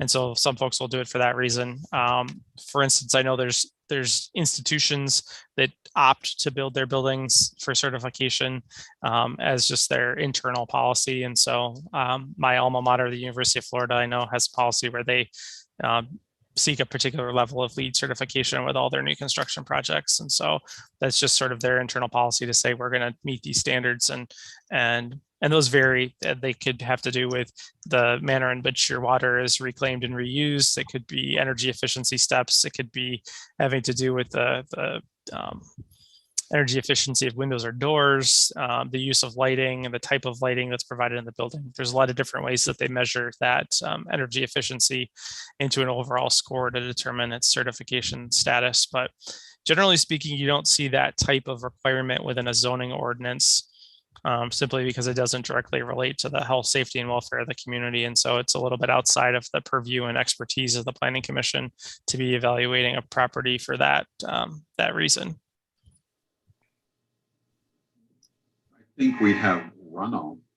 I mean, don't I remember runoff concerns somewhere in the past on certain proposals? I mean, the city does have a stormwater ordinance that regulates runoff from properties upon development or redevelopment, and it's targeted primarily at ensuring that the runoff doesn't adversely impact adjacent property owners, and also that the runoff is limited so that it doesn't adversely impact the capacity of the public stormwater infrastructure. So if the stormwater is to discharge into a public system, there are measures that can be taken on the private site to minimize the impact of that runoff through either containment on site or metering of the water out into the public infrastructure. So there's different design techniques you can use to accomplish that, but with the end goal of not overwhelming a public drain with private water. Now, along those lines, Jacob, when we talk about islands and we talk about landscaping, trees, bushes, is that part of that conversation in terms of mitigating runoff, or is that purely pertaining to landscaping as kind of an aesthetic or a contribution to the public good in a natural kind of way? Can you speak to that a little bit? Sure. I would say you're correct that the landscaping requirements of the code are often targeted to both of the items you mentioned, as well as serving a function as screening. And so you'll typically, many of our landscape requirements are intended to provide for a screening or a buffering for to diminish the impact of noise, light, or odor pollution on an adjacent property. And so typically it's meant to function in those three areas: aesthetics, the buffering function, and I'm forgetting that, in terms of handling runoff, providing a certain amount of pervious space on the property that would allow water to naturally filter into the ground, as opposed to being channeled into a what would be called a gray infrastructure, so like a pipe or a underground containment facility, something that's more of a concrete piece of infrastructure, or literally concrete, something that's man-made, as opposed to letting that rainwater filter back into the ground. Thank you. One of the things I've considered as I've been with the group, and we've looked at this landscaping plans of some of the proposals, is the question of, and I think I might have mentioned it, the question of native species plantings. And I don't know, I don't know from your answer whether that kind of thing factors into the question of an infrastructure, a green infrastructure, other than do native plantings present a higher chance of success? Do they contribute in a more correct way, if you will, to the environment? So I guess if you don't mind, is it possible you could speak to that a little bit? Sure. So our code does speak to native plantings as being the preferred landscape material for private vegetation that's included on site plans, primarily as a means of addressing the need for irrigation, fertilization, and maintenance. So the idea that the native plantings should ideally be those that would require less of all three of those things, because they would be naturally suited to our environment. Beyond that, our landscaping requirements, we do have a prohibited plant list, and that is, generally speaking, tailored to prohibit the introduction of plants that would be considered to be a nuisance or to be invasive in some manner. So ill-suited to Michigan, or perhaps a little too well-suited to Michigan, and problematic in that regard. And finally, plants that might have characteristics that would make them unsuitable to planting on a commercial site. So like, for instance, there are certain tree varieties that simply, by virtue of the characteristics, structurally are not strong. And so, excuse me, they might be prone to toppling or to splitting or having limbs drop. And so there's a list of plants that for those reasons are generally not permitted to be planted.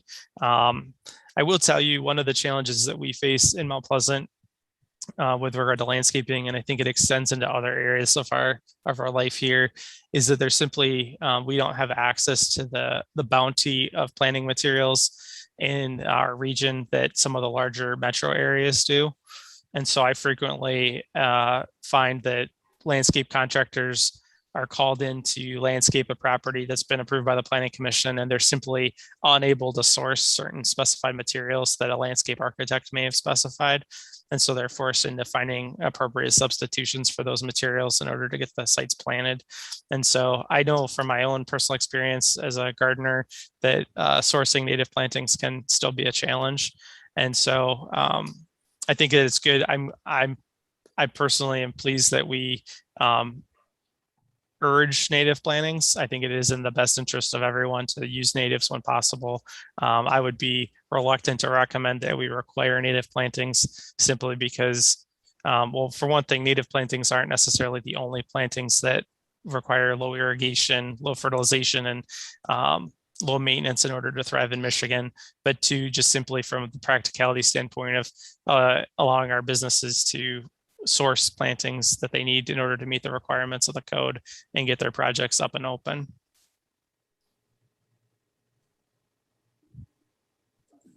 Yeah, I think one of the best things you can do is just promote and or require vegetation.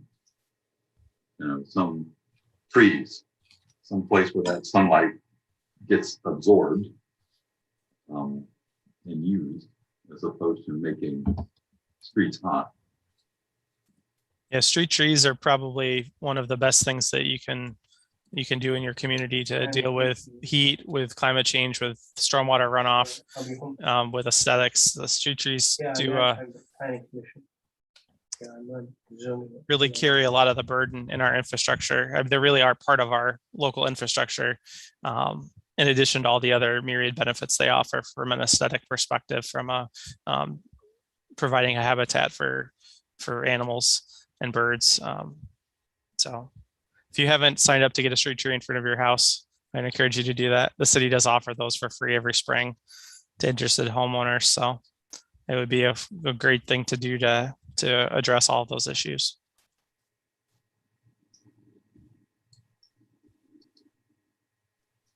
Well, we're on the topic of street trees. One of the things that, and I didn't see it as a big component of this green infrastructure discussion, but while we're on the topic of that, and I think the native plants discussion is useful, is thinking about whether it's native or not, diversity of what gets planted along streets. And you see, when you look to the past, to the 1950s, I think it was the Dutch elm disease wiping out entire blocks of urban areas in the United States that had nothing but elm trees, or the high amount of ash trees that were taken down in city blocks in Mount Pleasant, maybe circa 2013, 2014, because of emerald ash borer. With increased globalization, we're more likely than ever to have invasive species, get entered on shipping crates or get around. And so with that, I don't necessarily know that's a planning commission's role, but at least within the city, I think it would be good to have, discussions about the diversity of trees on any given block. So when there is the next emerald ash borer of 2030 or 2040 or 2050, that you don't have cases where entire blocks had nothing but, ashes are planted, or large developments that may have relied primarily on, 2 to 4 kinds of landscaping species and really wipe something out if it was like, say, a larger apartment development or something like that in the future. But speaking more broadly, I was interested in this green infrastructure discussion for a work session, just because for me, I see a lot of possibilities for Mount Pleasant with regard to, being able here and there to put in different forms of green infrastructure, or to at least make it a bit easier for people who want to put those in. And some things like cisterns, people put in whenever they want. You can buy those at Menards to save stormwater, so that way it's not running off into the Chippewa River as fast and increasing, especially when we're predicted to have increasing magnitudes of floods. But other things, encouraging rain gardens, bioswales, different forms of permeable paving, which I've heard about at city commission meetings a few years ago, just watching on TV and seeing that being an issue with what to do with alleys. There's, to me, a lot of that seems outside the purview of the planning commission, but I'd be interested in hearing more about opportunities where there is, some role for the planning commission to have future work sessions where it's guiding the city to move forward in different aspects of green infrastructure. And I think some of that might come from taking a look around at whether it's other college towns around the country or other, comparable cities of, 25,000 people in Michigan, and trying to see if there are other places that have changed ordinances to incentivize different aspects of green infrastructure than having like a structured discussion on one given aspect of that. And those are more just some examples I gave, like rain gardens. Some people in Mount Pleasant have them anyways. Are there places where the planning commission has a role in encouraging that, even if it's just informally? Or maybe and we have had special use permits. I'm thinking about the one up on Corporate Drive where there was talked about a swale in a lower spot for where water would drain in different ways. So it's related to our discussions. There might be a bit more of a role for a planning commission to look at that in the future. Here. Well said. Yeah, and go ahead, Commissioner Arman. I was just going to second that. I'm really interested in seeing what we can do in regards to even, how can we bring within the city more renewable energy sources for our businesses, and integrating that into what kind of planning comes towards us. We have a lot of older buildings that, what can we do that would encourage maybe some renewable energy sources that would benefit them in the long run, but, would somehow work into their site plans for, retrofitting their infrastructure with solar panels or whatever, whatever we need to, just to bring that about, because there's, and just outside of our city, there's a lot of renewable energy growth. I mean, there's some solar, you see, they're debating about that in some areas, but solar farms and the turbines, but once you get in, we don't have the land space within the city. So what can we do to help bring those options closer for more direct business benefit for their own renewable energy source, and as a business to help them with their energy costs and things like that? I think we've seen a couple solar farms come into the city. I mean, obviously windmills wouldn't, but I do think we've seen a couple. And then weren't there 2 recreational marijuana places that were putting solar panels on top? We do have a number of businesses that have opted to install solar panels either on rooftop or ground mounted at their properties. And we do have homeowners who've installed solar rooftop primarily in a residential context tends to be the approach as part of that. I think the planning commission's role in this would primarily be, if it's something that you desire, is to ensure that it's appropriately regulated to the extent that you care to regulate it, and that there are not any unnecessary administrative burdens where you don't believe that there needs to be one standing between before approval of such a project. I will say from my perspective, our codes generally don't create a lot of burden for these projects. So roof mounted solar is generally approved under an electric permit and wouldn't be subject to planning commission review and approval. Ground mounted solar typically would be, because it would be adjusting the site. It would constitute a site change. That certainly doesn't have to be that way if the planning commission didn't care to review those. But I will tell you, most of those would be subject or eligible for administrative review as it stands, and so would be on an expedited review schedule if they were reviewed. The same goes for some of the other topics discussed, like rain gardens and cisterns. Certainly our codes are permissive of those things. There's nothing that would say that you have to that you can't do those. So even as an example, one of our cases tonight talking about parking lot islands, if someone desired to construct the island in a manner in which it captured stormwater, so it was sort of concave in its design, unlike a typical landscape island that's usually higher than the surrounding parking area, that's certainly possible under our code. That doesn't require any special approval. That would just be a matter of the applicant proposing to design the parking lot in that fashion. What we don't have, when you get into incentives, the planning commission's options are fairly limited because you have to have something that you're willing to trade. And so generally speaking, that needs to be something that's enticing to the property owner in the form of some sort of relief to a standard that they would consider to be not to their liking. And usually most communities that use incentives, they have to do with density, height of a building, reduction in parking, which we've taken off the table in Mount Pleasant, or some other particularly desirable incentive that has some financial benefit to the owner, generally that would offset the cost of the green infrastructure utilization. And I'm not saying some of these green infrastructure options are going to be cost neutral or provide long-term savings for the owner, but those incentives can help to entice them to consider implementation.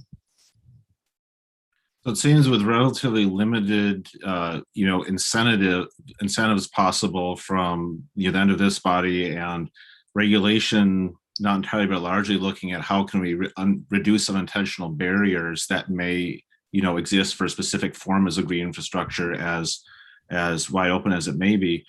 I wonder if there is a role for like a planning community development department when it comes to city newsletter, to have a section, hey, once a year or twice a year. Here's primers on a rain garden, or here's primers on how solar panels work on houses. Now, in some cases, there's neighborhoods in the country, even in cloudy areas, like Michigan gets in the wintertime, where you find that once people learn about it from their neighbors, their peers, or for other trusted sources, then they're more likely to adopt it. It's kind of contagion diffusion of, hey, my neighbor's got this, well, someone else has this. Well, how does that neighbor get it in the first place? And so, that wouldn't be anything the Plan Commission would pass, but I wonder if there's some role for, enhanced communication in communicating with citizens of, here's some of the possibilities you could have for even some DIY green infrastructure. I think that's. Go ahead. I was going to say, I think it's an excellent point, and I would say that has certainly happened in the business community where folks have seen others have shared their positive experiences implementing green infrastructure and have followed suit at their own projects. Commissioner Friedrich. Yeah, well, on the flip side too, I was thinking, are there instances where we would want to limit some of this stuff too for aesthetic reasons? I was thinking we were talking about the solar farms. I'm not sure I'd be really excited about my neighbors putting a bunch of solar panels in their front yard and having more grass there either. So maybe that's something we should also look at in some of these discussions too, is maybe that's appropriate for backyard where it won't be seen from the street, but maybe it's not really appropriate for your front yard.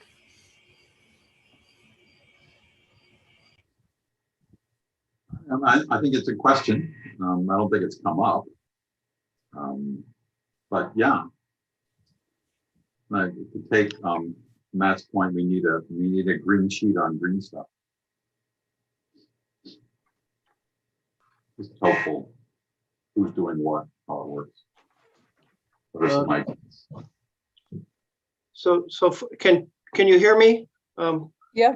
Okay, so far I've been not saying anything, but my own experience relative to this, I've had, my one and only suggestion is this, that when the city of Mount Pleasant decides to redo a road, like a road in front of your house, like a road that was redone on Chippewa Street from about the Pixie down to the end of Chippewa Street, that as they destroy the yards, my yard and all the yards up and down the street, that they put appropriate dirt down where they destroyed the yards. My own experience with all of this stuff is everybody likes a nice yard. I pride myself on your yard. You pride yourself on your yard. When the city came and redid Chippewa Street, and now Chippewa Street is real fine, they destroyed our yards. And in destroying our yards, they put dirt down to attempt so that we could regrow the grass again. And the dirt that was put down by the city did not allow for grass to grow. And for probably 5 years, I grew grass, and it would not grow. All my neighbors were the same. Okay, and this would be the down from the Pixie on Chippewa Street. And finally, for a little over $2,000, I had that dirt tested, and that dirt could not grow grass.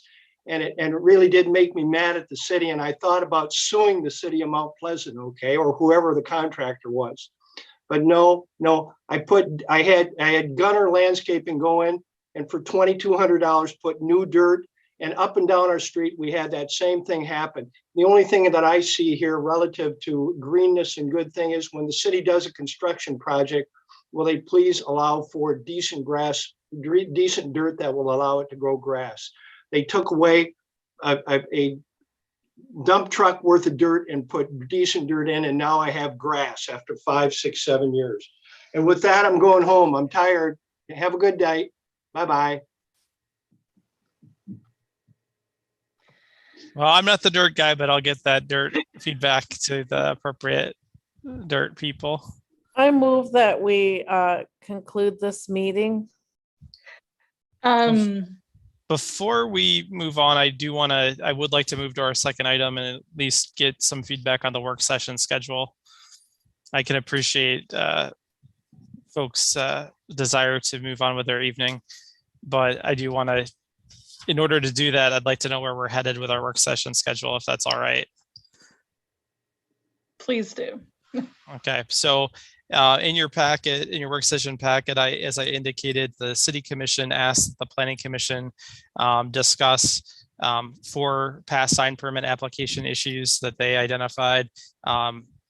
3 of those 4 are relatively old, more than a couple of years ago, and 1 that arose recently that is related to one of the correspondence that was in your regular meeting packet tonight. And so in order to schedule that, I wanted to come back to our previously agreed upon work session schedule that you all worked on back in April. And so we've got multiple items scheduled.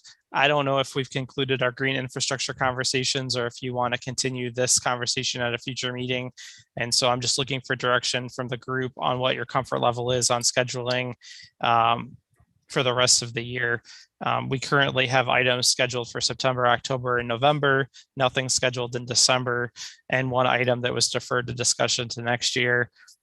I would like to get the sign permit item introduced at some point this year for discussion at work session. And then, as I said, if there's any desire to continue the conversation on green infrastructure, we would also need to schedule that in. Is it urgent enough for the city commission that we take up what they wanted us to do in September instead?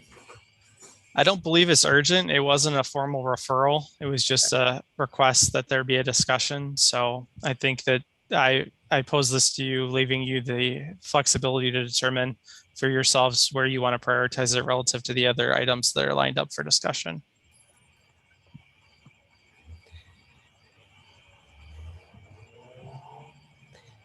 Well, I mean, I think this is fine. It seems a bit heavy, but it's focused. I like the green infrastructure topic, but I think we've kind of, haven't we discovered that there's not much we can do ourselves? True. So is it worth having another session for infrastructure? Or would we want to draft some kind of recommendations or some kind of statements of intent or of what we desire to see in the city?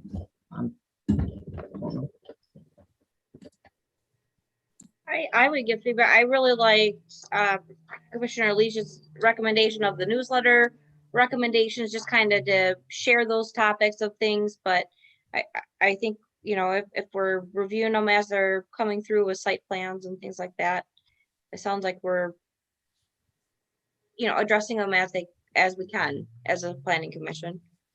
Another opportunity for the planning commission to have some role in that would be in your review of the capital improvement plan. So if you felt there were any elements of the city's capital programming that would benefit from consideration of green infrastructure elements in your annual review of that plan in May, it would be appropriate at that time to include those recommendations in your overall recommendation to the city commission regarding adoption of that plan. Before we leave green infrastructure, I just wanted to mention the electric charging station that we approved at the Citgo. I felt like we were winging it with that one just because we haven't had that in town before. So maybe that's one focus thing maybe we should talk about is what we'd like to see as far as that goes, rather than just kind of taking them as we go. Or maybe we do want to just take them as they go and just kind of develop it on the fly.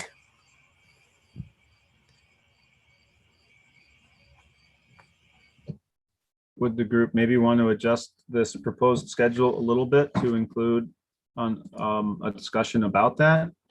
Moving one of the dates there to the open December date? I'm not a fan of having a work session in December. I don't know about anyone else.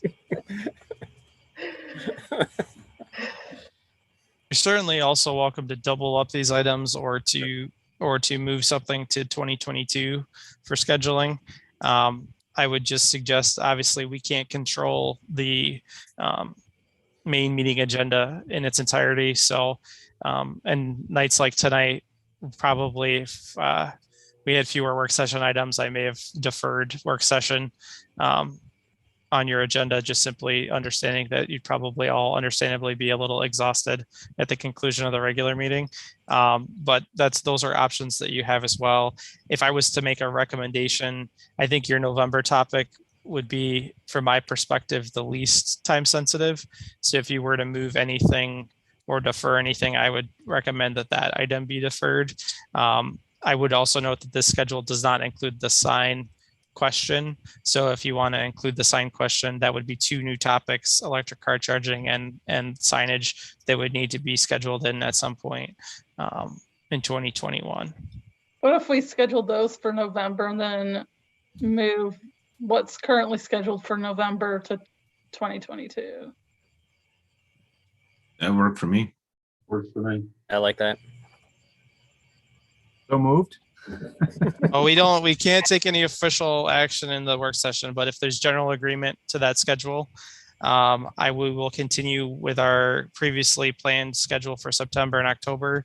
And certainly if at any point there's a desire to amend or alter this or new items arise, we can readdress.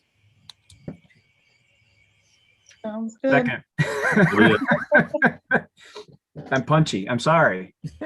Do me. I think we're probably past the point of productive anything tonight. And Madam Chair, I have no further business. If you'd like to entertain a motion to adjourn, that's fine with staff.